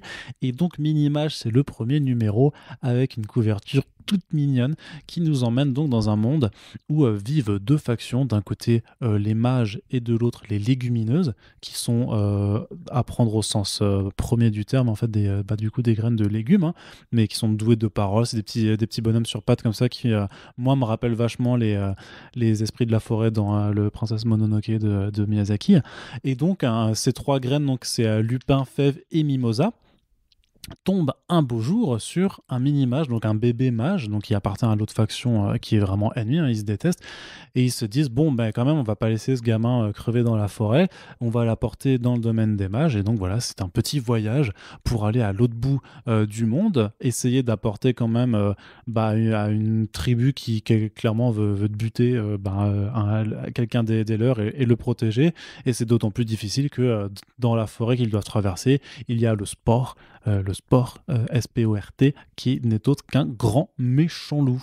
Corentin. Non, c'est un loup, moi j'aurais dit un blaireau. Mais non, c'est un grand loup. Ah ouais? Ah non, c'est pas un blaireau. Mais t'as déjà vu des blaireaux dans ta vie ou pas? Non, mais on voit que le museau, oui. En plus, effectivement, j'en vois un en ce moment. Mais non, on voit un museau, moi, je crois que c'était un blaireau. Mais non, tu le vois, t'as une plante, Ah ouais? Enfin bref, okay, d'accord. Donc, autant pour moi. C'est vrai qu'on ne peut pas te reprocher de connaître beaucoup de choses en littérature et un petit peu moins en biologie. Mais je biologie, je ne t'en veux pas. En zoologie. En zoologie aussi, si tu veux, ouais. Mais voilà, en tout cas, vocabulaire, en termes de biodiversité, c'est pas encore ça, Corentin. Mais toute considération effectivement zoologique mise à part, qu'as-tu pensé donc de ce premier tome dont on avait quand même pas mal parlé avec notamment les podcasts Front Page. D'ailleurs, il y a un Super Friends avec Yoann Sacré, qui est donc l'auteur et dessinateur de ce podcast, qui arrive ou qui a d'ailleurs déjà été mis en ligne au moment où vous écoutez ce podcast. En tout cas, on vous invite à l'écouter pour aller vraiment plonger dans les coulisses de Minimage avec son auteur. Et donc là, par contre, Corentin, on est plus sur la partie critique avec un Corentin dont il est intéressant d'avoir l'avis, puisque c'est quelqu'un qui n'aime pas trop la BD jeunesse, qui est pas trop dans ce genre de truc. Et donc, on va voir on l'a vu fondre un petit peu quand même quand il a vu la couverture avec le petit écureuil et tout ça là. Voilà. C'est un renard? Non, c'est un petit écureuil. Ah ouais. Mais je me suis fait avoir aussi, mais en fait quand tu regardes l'échelle de taille, en fait effectivement quand tu vois la taille du loup, ça pourrait pas être un renard, parce que les renards c'est quand même pas aussi petit. Après c'est un monde dans lequel les légumineuses parlent, donc tout est possible. C'est vrai. En tout cas on dirait un petit peu mon chat Bowie, donc je trouvais qu'il était mignon. C'est tout. C'est que tout le monde ne tourne pas autour de ton chat. La terre tourne autour de mon chat, d'accord, calme-toi Arnaud. Quand les martiens vont arriver sur Terre, ils vont dire on veut Bowie, et puis ferme ta gueule. Ok. Ils peuvent le prendre. Hein. Ouais. Reste bien. Le plus loin possible. Oh là là, je quitte ce podcast. Non, c'était vachement mignon, effectivement. Donc c'est le début entre guillemets d'une sorte de petite mythologie avec effectivement ces peuplats de légumes. Alors tu dis, il y a des patates qui parlent, putain. Tu dis Miyazaki, moi ça me fait plus penser à des univers de jeux vidéo. Je sais pas, je pensais à Rayman par exemple. Ouais aussi. Monde, justement, non mais les influences sont multiples. Hein. Après, on va. C'est juste que moi, des petits êtres sur pattes comme ça dans la forêt, pour moi, c'est Miyazaki. C'est ces petits bonhommes dans la forêt, tu sais, qui a la tête qui tourne et qui font. Voilà, c'est ça. Comme ça, ouais. Mais ils me font super peur, par contre, tu vois, par rapport à. Mais non, ils sont trop mignons. Ils sont trop mignons. Mais ouais. Putain, mais mec, ils ont des têtes de crâne. Enfin, c'est chelou, j'aime pas trop. Moi, Mononoke, c'est plus le cerf bizarre avec son tronche. Ça, lui, il est flippant aussi. Mais ouais, non, tranquille, frère. Ça va pas ou quoi? Bon, vas-y, on débattra dans une autre émission. On parlera de Mononoke un autre jour. Donc, ouais, c'est super mignon, effectivement. C'est tout végétal, c'est tout vert. C'est très joli. Faut quand même dire ce qu'il y a. Justement, il y a beaucoup de pages où, en fait, parce que c'est un voyage, hein, grosso modo, il y a beaucoup de pages où ça ne dialogue pas et où on voit juste, du coup, les personnages traverser des grandes étendues. Comme dans Mononoke. Comme dans Mononoke, même en général, comme dans les micro-mondes, on va dire, c'est un vrai genre de fiction à part entière, tu vois, tout ce qui est les mamans j'ai raté l'avion, les mamans, qu'est-ce que je raconte? N'importe quoi. Les chéris j'ai rétréci les gosses, justement le côté faire passer un monde de fantaisie, en fait, simplement en prenant juste une forêt toute bête et en la voyant à une toute petite échelle. Ce qu'aurait dû faire Ant-Man d'ailleurs, rappelle-toi, avec les magnifiques concept art qu'on avait Des vu. fourmis, ouais, géantes. Voilà. Machin, Oui, même avant, tu sais, on est dans le 2, on avait vu les concept art fait, du Microverse, du Quantum Realm, où il y avait toute une mythologie justement des microbes, des bactéries et tout. Oui. Donc voilà, moi j'aime bien ce petit côté-là. Effectivement, les petits designs de créatures sont assez agréables à l'œil. Toute cette espèce de toponymie, on va dire, enfin de métonymie, même avec tous les personnages qui ont des noms un peu rigolos. Il y a Ragout, je crois, Lasagne. Gratin et lasagne. Gratin et lasagne, ça, Gratin et lasagne, et puis l'écureuil qui s'appelle Vif. Vif, voilà ça, puis il est tout vif, c'est mignon. Mais je sais pas trop comment dire, à part c'est mignon, tu vois. Tu c'est rigoles, mignon, mais ça reste une science d'écrire ce genre de truc et pas que ça a l'air con parce que c'est mignon, mais c'est pas con. C'est pas non, c'est pas con, effectivement. Et puis, il y a un petit côté, justement, je trouve que pour la BD pour enfants, quand même, t'as un personnage qui canne. Il y a vraiment un côté un peu. Comment dirais-je, pas désespéré, c'est pas forcément le bon mot. Mais... Non, c'est pas désespéré, mais il y a quand même des choses qui se passent qui sont un peu. Un peu tristounes, quoi. Un peu dures quand même. Puis effectivement, les patates, les pommes de terre. Les topinambours, c'est trop mignon. C'est les quoi, les cucurbitacées? Comment ça s'appelle, Arnaud, ça je l'ai plus, moi. Ça a un nom aussi dedans, voilà. Les tubercules. Les tubercules, oui. Tubercules, c'est ça, voilà. Donc effectivement, c'est très agréable. J'ai hâte de voir justement le volume complet, entre guillemets. Parce que c'est une bonne histoire avec de très beaux dessins. Il y a des jolis effets autour des bulles de dialogue aussi, où il y a une espèce de. Comme si quelqu'un avait pleuré. Enfin, c'est comme s'il y avait une sorte d'effet un peu de la flotte qui aurait un peu imbibé justement le blanc de la bulle. C'est généralement assez mignon. Je sais vraiment pas quoi dire à part que c'est mignon. J'ai pas l'habitude de chroniquer des BD comme ça. Ah ouais, mais justement, c'est un exercice de style et il faut un peu t'y faire. C'est très joli. Puisque c'est très beau, c'est très mignon, c'est touchant. On aime bien, et la nature, c'est beau. Et après, je sais pas si je dirais que c'est écolo, mais en tout cas, c'est vrai que c'est une agréable promenade en forêt avec des petites légumineuses qui veulent sauver un petit bébé mage. Pour le coup, le contexte écologique c'est plus par rapport aux personnages utilisés, par rapport à l'univers que forcément par le propos, parce que le propos c'est quand même un truc un peu plus sociétal, on va dire, sur le fait aussi de...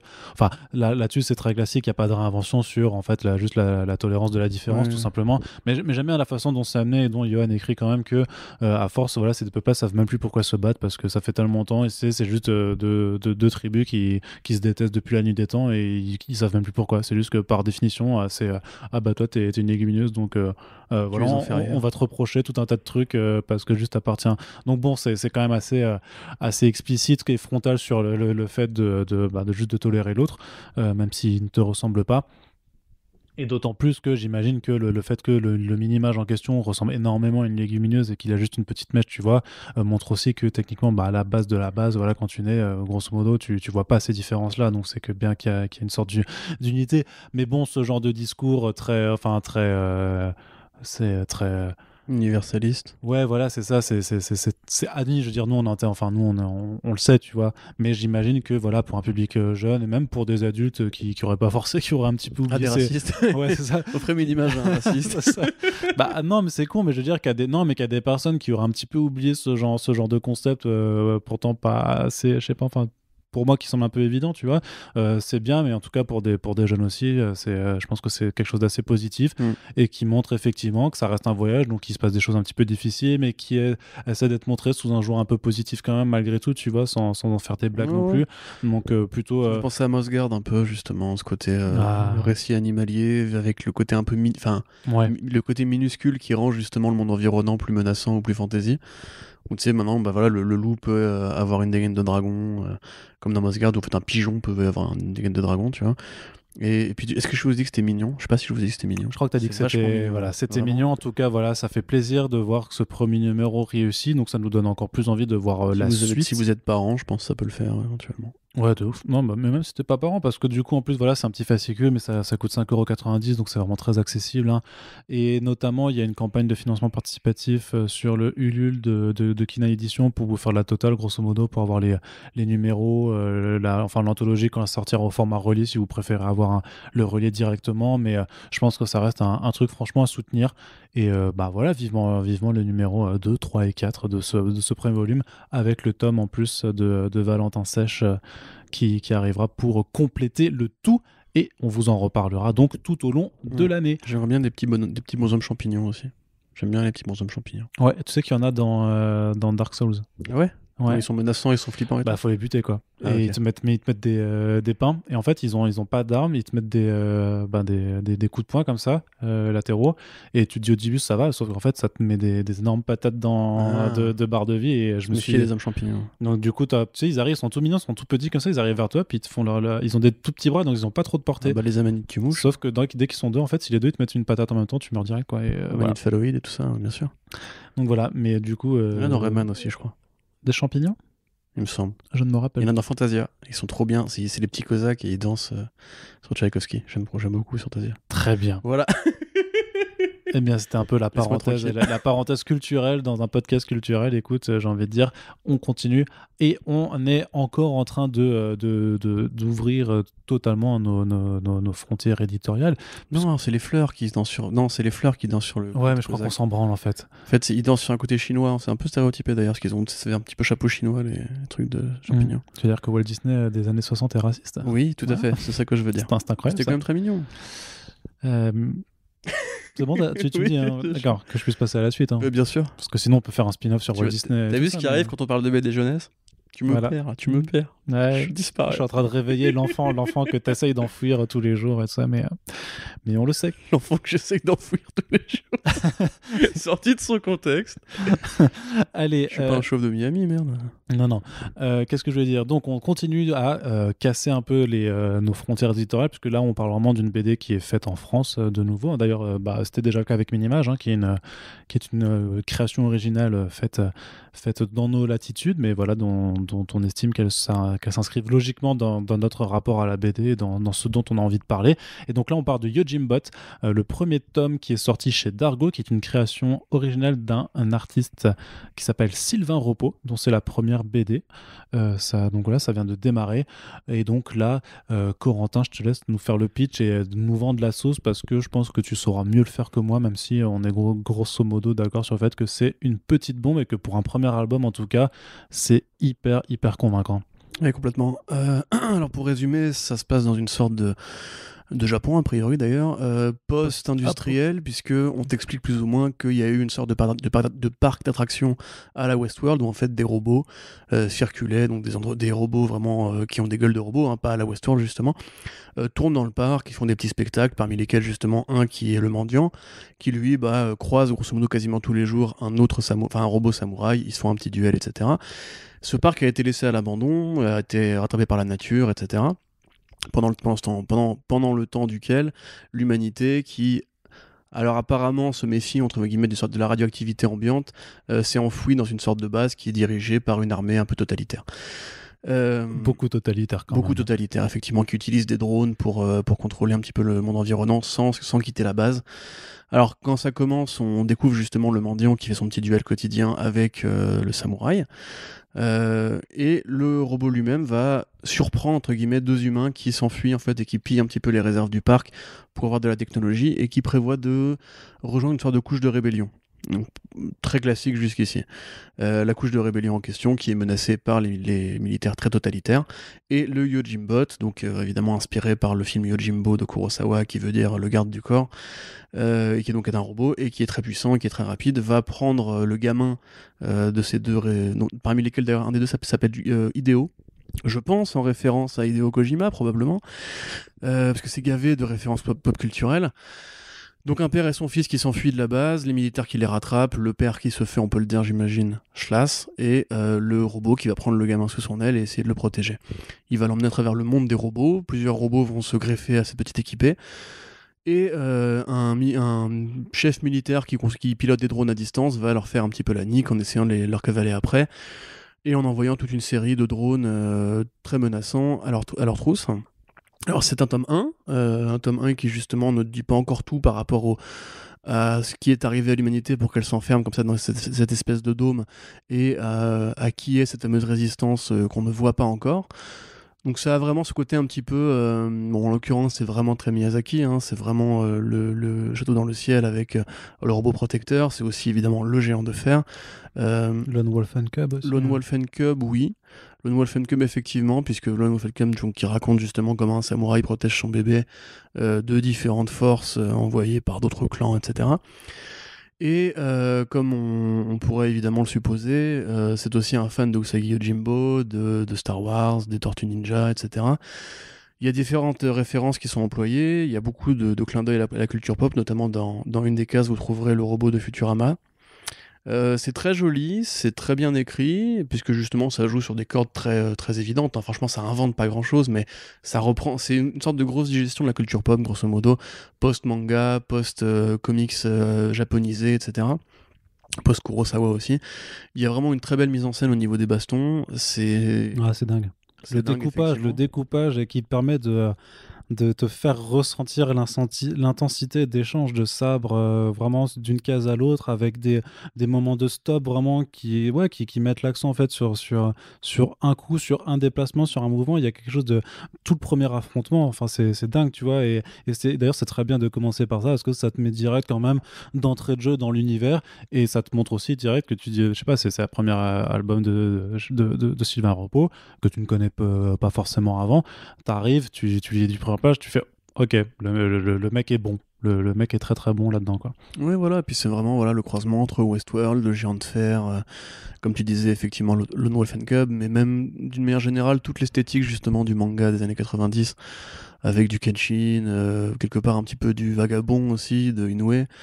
Mais en beaucoup plus léger, hein. C'est vraiment c'est très coloré, très accessible, c'est beaucoup de rose, Ouais. beaucoup de vert, beaucoup de gris assez C'est chatoyant. Noiri qui s'appelle celui qui fait les couleurs. Bah, elles sont super jolies, bravo à Ouais. lui. Et voilà, en fait, ça joue sur des cordes qu'on a déjà vues ailleurs, entre guillemets, mais ça fait un bon melting pot. Le gamin est immédiatement attachant. Comme les robots ne parlent pas, justement, c'est plus facile de voir leur caractère par les mouvements, ce qui est une très bonne idée, justement, parce que c'est vrai que le robot savant, c'est un des trucs qui a piégé Westworld, et là qui évoque effectivement forcément la relation enfant-robot à la Brad Bird. Euh, Qu'est-ce que je voulais dire? Comme en fait c'est un monde post-apocalyptique justement dans lequel l'humanité n'a plus place, il y a aussi une vraie présence de la nature qui l'a encore fait très Miyazaki, la nature qui reprend ses droits, la mousse qui recouvre les installations, beaucoup de forêts et qui colle bien avec l'esthétique Kurosawa aussi parce que les mondes de samouraï en général sont plutôt des mondes forestiers dans lesquels la nature ne se répand pas. Au niveau des combats, ça me fait penser un petit peu aussi à Samurai Champloo. Dans ce côté un petit peu justement croisement entre une esthétique très pop, très colorée, très fluide, et comme tu disais, où tu sens bien l'impact des coups, etc. Et un truc qui fait beaucoup plus féodal, traditionnel, et qui passe par des super designs. Il y a un petit côté Chappie aussi, quelque part, tu vois, dans ce robot Ouais. bienveillant, qui a une gueule vraiment qui fait très stéréotypé des robots qu'on imaginait dans les années 50. Donc vraiment, non, pour moi, c'est un... Je dis pas que c'est un chef-d'œuvre, mais pour moi, c'est une petite claque quand même, tu vois. Je trouve que c'est pour notre génération qui a grandi avec Street Fighter, avec le Géant de Fer, avec ces mangas Jinoo, Kenshin, etc. C'est un très bon melting pot, très bien digéré. Le seul reproche que j'aurais à lui faire, c'est plus un reproche en termes de compo, on va dire, parce que je trouve que les bulles de dialogue, alors on a eu ce débat justement dans le podcast, font très BD jeunesse au sens où les textes sont écrits en très très gros. Et pour moi, c'est pas forcément utile. On parlait de mini-images, justement, c'est une police d'écriture qui est plus petite, qui est moins intrusive, moins envahissante. Là, en même temps, il n'y a pas non plus 40 000 phrases de dialogue. Hein. C'est de la BD très silencieuse, d'atmosphère, d'ambiance et compagnie.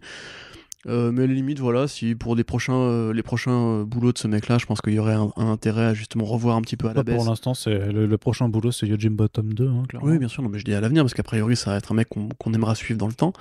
Mais vraiment, ouais, une très bonne BD et qui vaut largement son prix. Alors j'avoue que j'ai pas trop compris le sticker Combini sur la cover, il faudrait qu'on mène l'enquête par rapport à ça. Il y a un personnage qui s'appelle Combini dans la BD, qui est un des robots. Ce qui fait sens dans la culture japonaise, puisque le Combini, bah, c'est le department store, enfin c'est l'épicier du coin, grosso modo, qui est ouvert H24 et tout. Peut-être que la RP du bouquin s'est dit, bah, il y a un personnage qui s'appelle Combini, appelons Combini pour un partenariat presse, je sais pas. Mais du coup, c'est rigolo, parce qu'effectivement, que Combini file de la thune, enfin leur argent sale pour de la bonne culture française, bah, ça fait plaisir.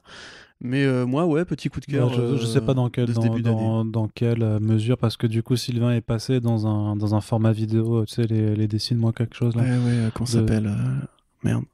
Papier crayon. crayon. Ouais, Interview papier ouais, crayon. c'est ça. Donc, c'est peut-être juste pour ça, c'est juste qu'ils ont fait un partenariat Ouais. enfin de visibilité et que ça s'arrête là, quoi. C'est un très bon format d'ailleurs. Ils avaient eu Balak aussi, ils avaient eu Singelin. Ils avaient eu Zep, ils ont eu plein de... Pour le coup, c'est des bonnes vidéos Combini, mais voilà. Voilà. En tout cas, Yojimbo, déjà j'en parlais effectivement, donc il y a un hommage à Usagi Yojimbo dedans, et une superbe fausse couverture dans laquelle Dark Vador et un casque de samouraï et une épée rouge de samouraï. Donc voilà, comme je disais, c'est vraiment un construit de culture pop. Je pense que pour tous les mecs qui ont notre âge et qui ont grandi avec les mêmes films, à la fois d'animation et d'amalgame un petit peu américano-japonais, ça fait carrément le boulot, quoi. Ouais, il y a clairement aussi une vibe d'animation là-dedans et ça pourrait tellement bien être Oui, décliné. carrément, Tu évoqué Samurai Champloo, mais ça pourrait tellement être décliné en animé de ouf. Et non, si c'est une première BD, il y a un univers qui demande à être développé, ça raconte pas, effectivement, ça va pas tellement loin dans ce que dans ce que ça raconte, en fait, ça reste encore assez en surface, mais c'est pas forcément un défaut parce que ça donne envie de poursuivre l'aventure et ça, c'est quelque chose, bah, c'est toujours bien parce qu'au sortir du bouquin, tu te dis pas, ok, c'est bon, j'en ai fait le tour, non, je vais voir ce qui suit. Mais vraiment, c'est une très belle lettre d'intention, quoi, tu vois, Ouais, ouais. pour montrer C'est un petit peu comme Big Girls, en fait. Ça manque un peu d'idées à soi. Ouais. Et on sent justement que la digestion des concepts, qui fonctionnent très bien sur le papier, manque un petit peu de cette petite touche d'originalité, de personnalité, etc. Probablement dans les tomes 2 et 3, il faudra voir après.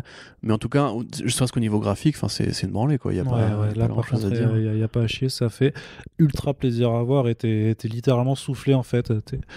Tu as le souffle coupé. Ouais. Petit jeu de mots avec les sabres. Voilà, quand tu lis cette BD, et donc, sachez qu'une demande de podcast a été faite à l'auteur, et donc on espère pouvoir vous en reparler en sa compagnie. Et sinon, on vous invite en tout cas à aller du côté de Dargo pour vous procurer cet album qui coûte 16,50 €. C'est pas trop cher non plus, voilà, c'est dans la Ouais. norme C'est une jolie fab en habituelle. plus, la cover Après, est c'est vrai jolie. que si vous décidez de prendre tout ce qu'on a chroniqué là-dedans, puisque grosso modo, on était quand même tous assez... On était Sauf Adventure Man. Non, non, justement, là, ça dépendra de la team Arnaud ou de la team Corentin. Et tu sais qu'elle n'est pas forcément en ta faveur, Corentin. Malgré tout, je sais, le monde est injuste, hein, le monde est injuste. Il y a beaucoup d'ignares qui nous écoutent, tu veux dire? Wow, ça, je ne me permettrai pas. Je m'excuse, je vous aime toutes et tous. Oui, non, mais ça se dit c'est pas. faux, c'est juste pour faire chier Arnaud. Oui, bravo, c'est super, c'est réussi. Par contre, oui, non, là, je vois la pile, moi je dirais effectivement... bon, pour Non, ce que je veux dire, notre auditoire qui est plus comics, évidemment, Afterlife est un must-have. Mais effectivement, oui, ça tient carrément la comparaison avec du Madkin. Enfin, pas forcément au niveau texte, hein, mais au niveau intérêt d'achat, il y a carrément pas à se poser de ouais, c'est questions. ça, non, c'est pour ça que je me dis que si les gens se disent, bon, j'ai envie de tout prendre, on s'excuse déjà que vous ayez voilà, beaucoup dépensé de sous dans des BD ce mois-ci. Et en vrai, on s'excuse pas tellement parce que quand vous nous envoyez des messages, on dit, ouais, après vous avoir écouté, j'ai pris cette bonne BD, en fait, on culpabilise pas du tout, quoi. Non. Genre jamais. Donc continuez, on espère que voilà, c'est des choses qui vous intéressent et on termine avec là aussi un très bon album qu'on va également vous recommander et on revient d'ailleurs au début de ce podcast, on vous parlait du label 619, donc on y retourne avec cette création originale de Baptiste Pagani qui s'appelle Les Lames d'Ashura. Corentin, c'est à toi. Oui, alors c'est rigolo parce que justement on avait fait un numéro sur le Doggy Bags Trench Foot où je me demandais comment est-ce que les mecs sélectionnaient leurs artistes parce qu'il y a vraiment des rapports de correspondance graphique qui se font d'une BD à l'autre. Là en l'occurrence on est plus sur le style Singelin, notamment au niveau des yeux, avec cette espèce de grands yeux avec des toutes petites billes qui font des regards assez expressifs. Les Lames d'Ashura, donc ça raconte encore une fois, c'est encore une création d'univers. C'est une nouvelle fois, alors pas vraiment un post-monde, c'est plutôt une sorte de croisement entre l'imaginaire indien de la révolution industrielle qui était le train, avec des connexions vraiment avec le jeu vidéo. Enfin, je pensais, tu vois, des trucs comme Chrono Trigger, ou cette espèce d'imaginaire japonais qui justement part de la première révolution industrielle avec à la fois le ferroviaire, mais aussi avec les véhicules, avec le flingue et tout. Là, on pourrait croiser ça avec Mad Max quelque part aussi, avec le rapport à la danse. Donc c'est un monde dans lequel donc le train, effectivement, a changé beaucoup de choses en connectant les populations entre elles. Le train qu'on pourrait comparer justement au capitalisme, on va dire, qui quelque part fait reculer un petit peu les rites anciens et la religion dans la société moderne, et à une troupe de bandits, on va dire grosso modo, qui attaque le fret et qui est menée par une grande guerrière qui s'appelle Ashura. Donc Ashura a 2 filles adoptives, on va dire, parce que dans la famille de ce clan qui fait un petit peu comme les Gerudo, justement, il n'y a que des femmes, et un homme qui est le danseur de la troupe. T'as bien vu les Gerudo, j'y avais pas forcément pensé. Hein. Ouais, et donc effectivement, c'est des bandits de grand chemin, parmi lesquels, justement, Ashura considère qu'elle a 3 meilleurs lieutenants, qui sont donc ses 2 filles, Ikari et Shota, et le danseur Osman. Ouais. Donc les deux vont incarner un petit peu deux visions, on va dire, de la société. L'une qui est justement l'aventurière, qui veut juste piller, s'éclater et se bagarrer et tout, qui est un peu la tempétueuse, la sauvage. Et faire du cul. Et faire du cul. Et Shota qui est plutôt ce que je voulais dire par s'amuser. Et Shota D'accord. qui est plus la retenue, la tempérance, mais aussi justement plus le contrôle et l'amour, entre guillemets, des mythes anciens, des religions anciennes. Et qui Ouais. préfère en fait sauver, quitte à imposer, on va dire, une sorte de morale un petit peu plus castratrice. Haussmann est un peu entre les deux, c'est-à-dire que lui, à la fois, il veut s'amuser, à la fois, il veut pas provoquer le mal autour de lui. Ce qui l'intéresse, c'est danser, ce qui l'intéresse, c'est la paix intérieure, la quiétude et l'amour des autres. Et on va voir un petit peu, justement, cette famille se fracturer. Alors, je dirais pas comment ni pourquoi, en suivant les deux points de vue qui vont s'opposer, comme tu le disais très bien dans ta critique, justement, avec la mécanique. C'est pas moi qui l'ai écrite, hein, c'est Jaime qui. Ah bon, qui merde, est- j'allais te faire plein de compliments. Bah alors. oui, mais Jaime, donc, qui est un stagiaire qu'on a le plaisir d'avoir en ce moment avec Comics Blog et Bubble, qui a écrit. De très qui a bonne écrit cette critique, effectivement, de sa part. Et donc, sur la mécanique de la colère qui entraîne, entre guillemets, les familles et la dissolution, on va dire, de l'amour initial, etc. Alors, c'est vraiment très joli. C'est très coloré, il y a beaucoup de rose, il y a beaucoup de rouge, il y a beaucoup d'inspiration que moi je vais Ça qualifier pète de... les yeux. Effectivement, voilà, que je vais qualifier d'emprunter, on va dire justement à différentes imageries, parmi lesquelles le jeu vidéo. Enfin, on peut voir des designs qui évoquent Street Fighter et tout. Notamment, j'ai lancé une bouteille à la mer sur Twitter parce que il y a une posture une scène de combat à un moment donné où vraiment c'est de la posture qui, je pense, vraiment rend hommage à des jeux vidéo des années 80-90, notamment bah voilà, Camille de SF4 ou bien même à Andy Bogart de King of Fighters. L'imaginaire général, voilà, croise un petit peu le côté la vieille civilisation indienne qui se réinvente petit à petit au contact des flingues des véhicules et qui voit la religion, parce qu'il y a du bouddhisme dedans, hein, genre je crois que c'est Agura qui utilise l'espèce de Shiva de Shiva masculine, c'est le dieu avec tous ses bras, etc., et ses épées. Voilà, c'est des hommages à la Bhagavad Gita, au Mahabharata, etc. Enfin, pour le coup, je pense que si on est de cette culture-là, à mon avis, on doit reconnaître des trucs très évidents. On sent qu'il y a un vrai boulot de recherche par rapport à ça.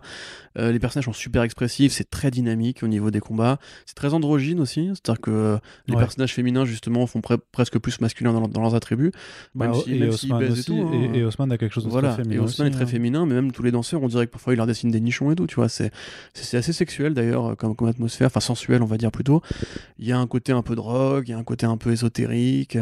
Enfin, c'est vraiment très bien foutu, et ouais, c'est toujours le débat entre guillemets entre la liberté et le contrôle, on va dire, qui se présente dans cette société un petit Sachant peu que fantasmée. c'est loin d'être manichéen, quoi.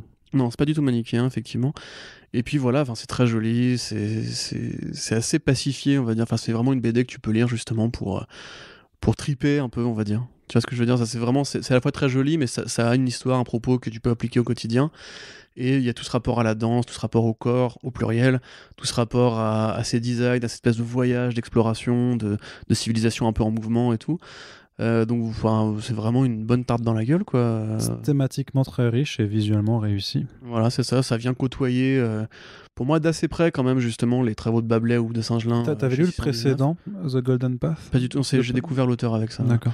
Donc ça vient côtoyer justement la production vraiment de très haute volée de 619. Avec toujours cette espèce de métissage culturel en fait, c'est-à-dire que ça fait à la fois comics dans ce côté justement très aventure, très baston et tout, ça fait très européen dans le rapport familial, les emprunts un petit peu par-ci par-là et puis l'ancrage qui est assez léger, et ça fait très asiatique mais pas forcément manga, enfin ça fait manga, ça fait jeu vidéo on va dire, qui va chercher justement ailleurs, donc c'est vraiment comme d'habitude le grand écart artistique que fait 619 sur plein de leurs projets. Puis voilà, moi, mon seul regret, ma seule critique, c'est justement que ça se concentre sur un seul volume en fait. Quelque part, c'est bien parce que du coup, t'as le début et la fin, comme on aime, mais c'est un univers qui a tellement été bossé que t'aurais envie justement de voir d'autres villes, d'autres points de vue et tout. Pourquoi pas, à la limite, éventuellement faire un spin-off. Mais ouais, c'est des choses qui arrivent j'ai bien aimé. chez 619 les spin-offs. Voilà, tout à fait. Mine de rien. Effectivement, beaucoup. On peut imaginer que ça dépend à la fois du succès de l'œuvre, mais aussi de l'envie de Baptiste Pagani de vouloir continuer à explorer cet univers. En tout cas, oui, tout simplement une réussite, quoi. Il y a quand même pas mal de choses. En plus, c'est vrai que le 619 a quand même attaqué 2021 assez fort. Avec, on vous parlait du Trench Foot récemment, il y a donc les lames d'Ashura, mais plutôt, c'est vrai qu'on l'a pas forcément évoqué dans le podcast, mais tu avais le dernier spin-off de Freak Squill, Kim Troima, qui était vachement bien, qui est vraiment très très bien aussi. T'as le dernier tome de Bayou Bastardize aussi, qu'il faudrait Oui. dont on parle. Avec Donc voilà, plaisir. il y a vraiment, et en plus, voilà, en février, il y a Mutafukaz 1886 qui arrive, donc là, ça va être. Ouais, sachant que là, quand même, pour ceux qui lisent 619 pour le côté les rednecks, parce que tu parles de Bayou Bastardies, tout le côté run un petit peu qui est quand même vraiment plus américain, on va dire. Il n'est pas là-dedans. Là, ouais, même, tu vois, on parlait de Miyazaki tout à l'heure, mais il y a un petit côté, tu vois, avec les pirates et tout, qui fait penser un petit peu, encore une fois, à la Puta, un château dans le ciel. Il y a vraiment une esthétique qui, je trouve, tire plus du côté de l'Orient, même Amer Béton. Je sais pas si t'as lu Amer Béton. Toujours pas, il est Tu là. vois, Mais de Matsumoto, ouais, je justement, vois, où pareil, t'as le garçon avec les cheveux blancs, le garçon avec les cheveux noirs. Tu vois, là, c'est un petit peu pareil avec Ikari et Shota. Et non, c'est des influences qui. Enfin, il serait intéressant d'en parler avec lui. Mais je trouve que pour C'est le prévu. coup, c'est un effort d'ouverture que peut-être s'autorise moins Run, qui justement est peut-être plus côté Amérique-Mexique. En général, hein. Après, il a fait plein de trucs plus ouverts que ça. Mais vraiment, même aux fans de manga, moi, je dirais tâtez, quoi. Tu vois, ça peut-être plus vous parler que le côté vraiment plus urbain. Aux fans de BD, Mutafukaz. quelles que soient les bonnes histoires, n'ont pas de frontières, n'ont pas d'origine. Donc voilà, là, on est en face C'est beau, putain. on est en face d'une bonne histoire, et c'est pour ça qu'on vous invite, comme tant d'autres, à vous y intéresser. Donc, les Lames d'Ashura au 619 pour la somme de 18,90 € pour un bel album bien cartonné, comme toujours. Il y a du Là cul. aussi, il y a de la fab qui est soignée, c'est plutôt abordable. Et donc, voilà, ça fait, ce sera la fin de ce podcast. Mine de rien, une bonne heure et demie pour faire le tour de ces quelques sorties VF qu'on a plutôt appréciées, et parfois un petit peu moins, mais ça mérite quand même que vous puissiez vous y intéresser. Comme toujours, hein, on vous invite à partager l'émission, que vous soyez lecteur, ou si vous êtes éditeur et que vous nous écoutez, ou si vous faites partie des gens qui ont fait ces BD, n'hésitez pas aussi à partager notre bonne parole si jamais ça vous plaît. Les réseaux, sur vos forums de discussion, dans vos DM, dans la vraie vie, quand vous allez chercher votre pain et que, par exemple, eh bien, vous dites non, mais par contre, vous écoutez First Print ou pas, parce que c'est vachement bien, et vous lui glissez le petit lien. Et ça marche aussi comme ça. Bah oui. Ça marche tout à Évidemment. fait comme ça. Le bouche à oreille, Même en tout ça. soirée, hein. Tu vois, tu lances un débat, tu fais un jeu à boire, vous connaissez First Sprint. Non, c'est Et hop, ça. vous lancez l'émission et vous parlez plus. Vous C'est écoutez juste ce qu'on dit. Exactement. Et voilà. En général, les gens ils vont faire c'est quoi, puis ils vont entendre le saxophone, ils vont faire ah ouais, carrément. Carrément. Et là, exactement. après ils décrochent plus, c'est comme ça que ça T'avais marche. déjà fait ça, toi d'ailleurs, une fois, non? Hein? En soirée, il y avait pas un vieux podcast à toi qui avait traîné dans une playlist et Si, j'ai fait ça une ça fois. avait foutu une ambiance dégueulasse. Non, pas dégueulasse du tout. C'est juste qu'après avoir passé du Rihanna à fond, c'est vrai que d'un coup ça fait bonjour à toutes et tous, bien vu ça. ça fait un petit peu, c'est un petit peu bizarre. Effectivement. Bref, merci en tout cas de nous écouter. On vous le rappelle qu'il y a des liens pour commander certains des albums chez notre partenaire Comics Zone, boutique lyonnaise hautement sympathique, et que ça, si vous passez par ces liens, ça permet de nous aider un petit peu aussi. Et pour nous soutenir, vous avez également la page Tipeee qui est accessible 24/24, 7 jours sur 7. Merci à toutes celles et ceux qui nous soutiennent au quotidien, et ce depuis quelques mois maintenant. On vous aime, on vous fait des bisous, lisez des bonnes BD, et à bientôt pour le prochain podcast. Salut! Salut!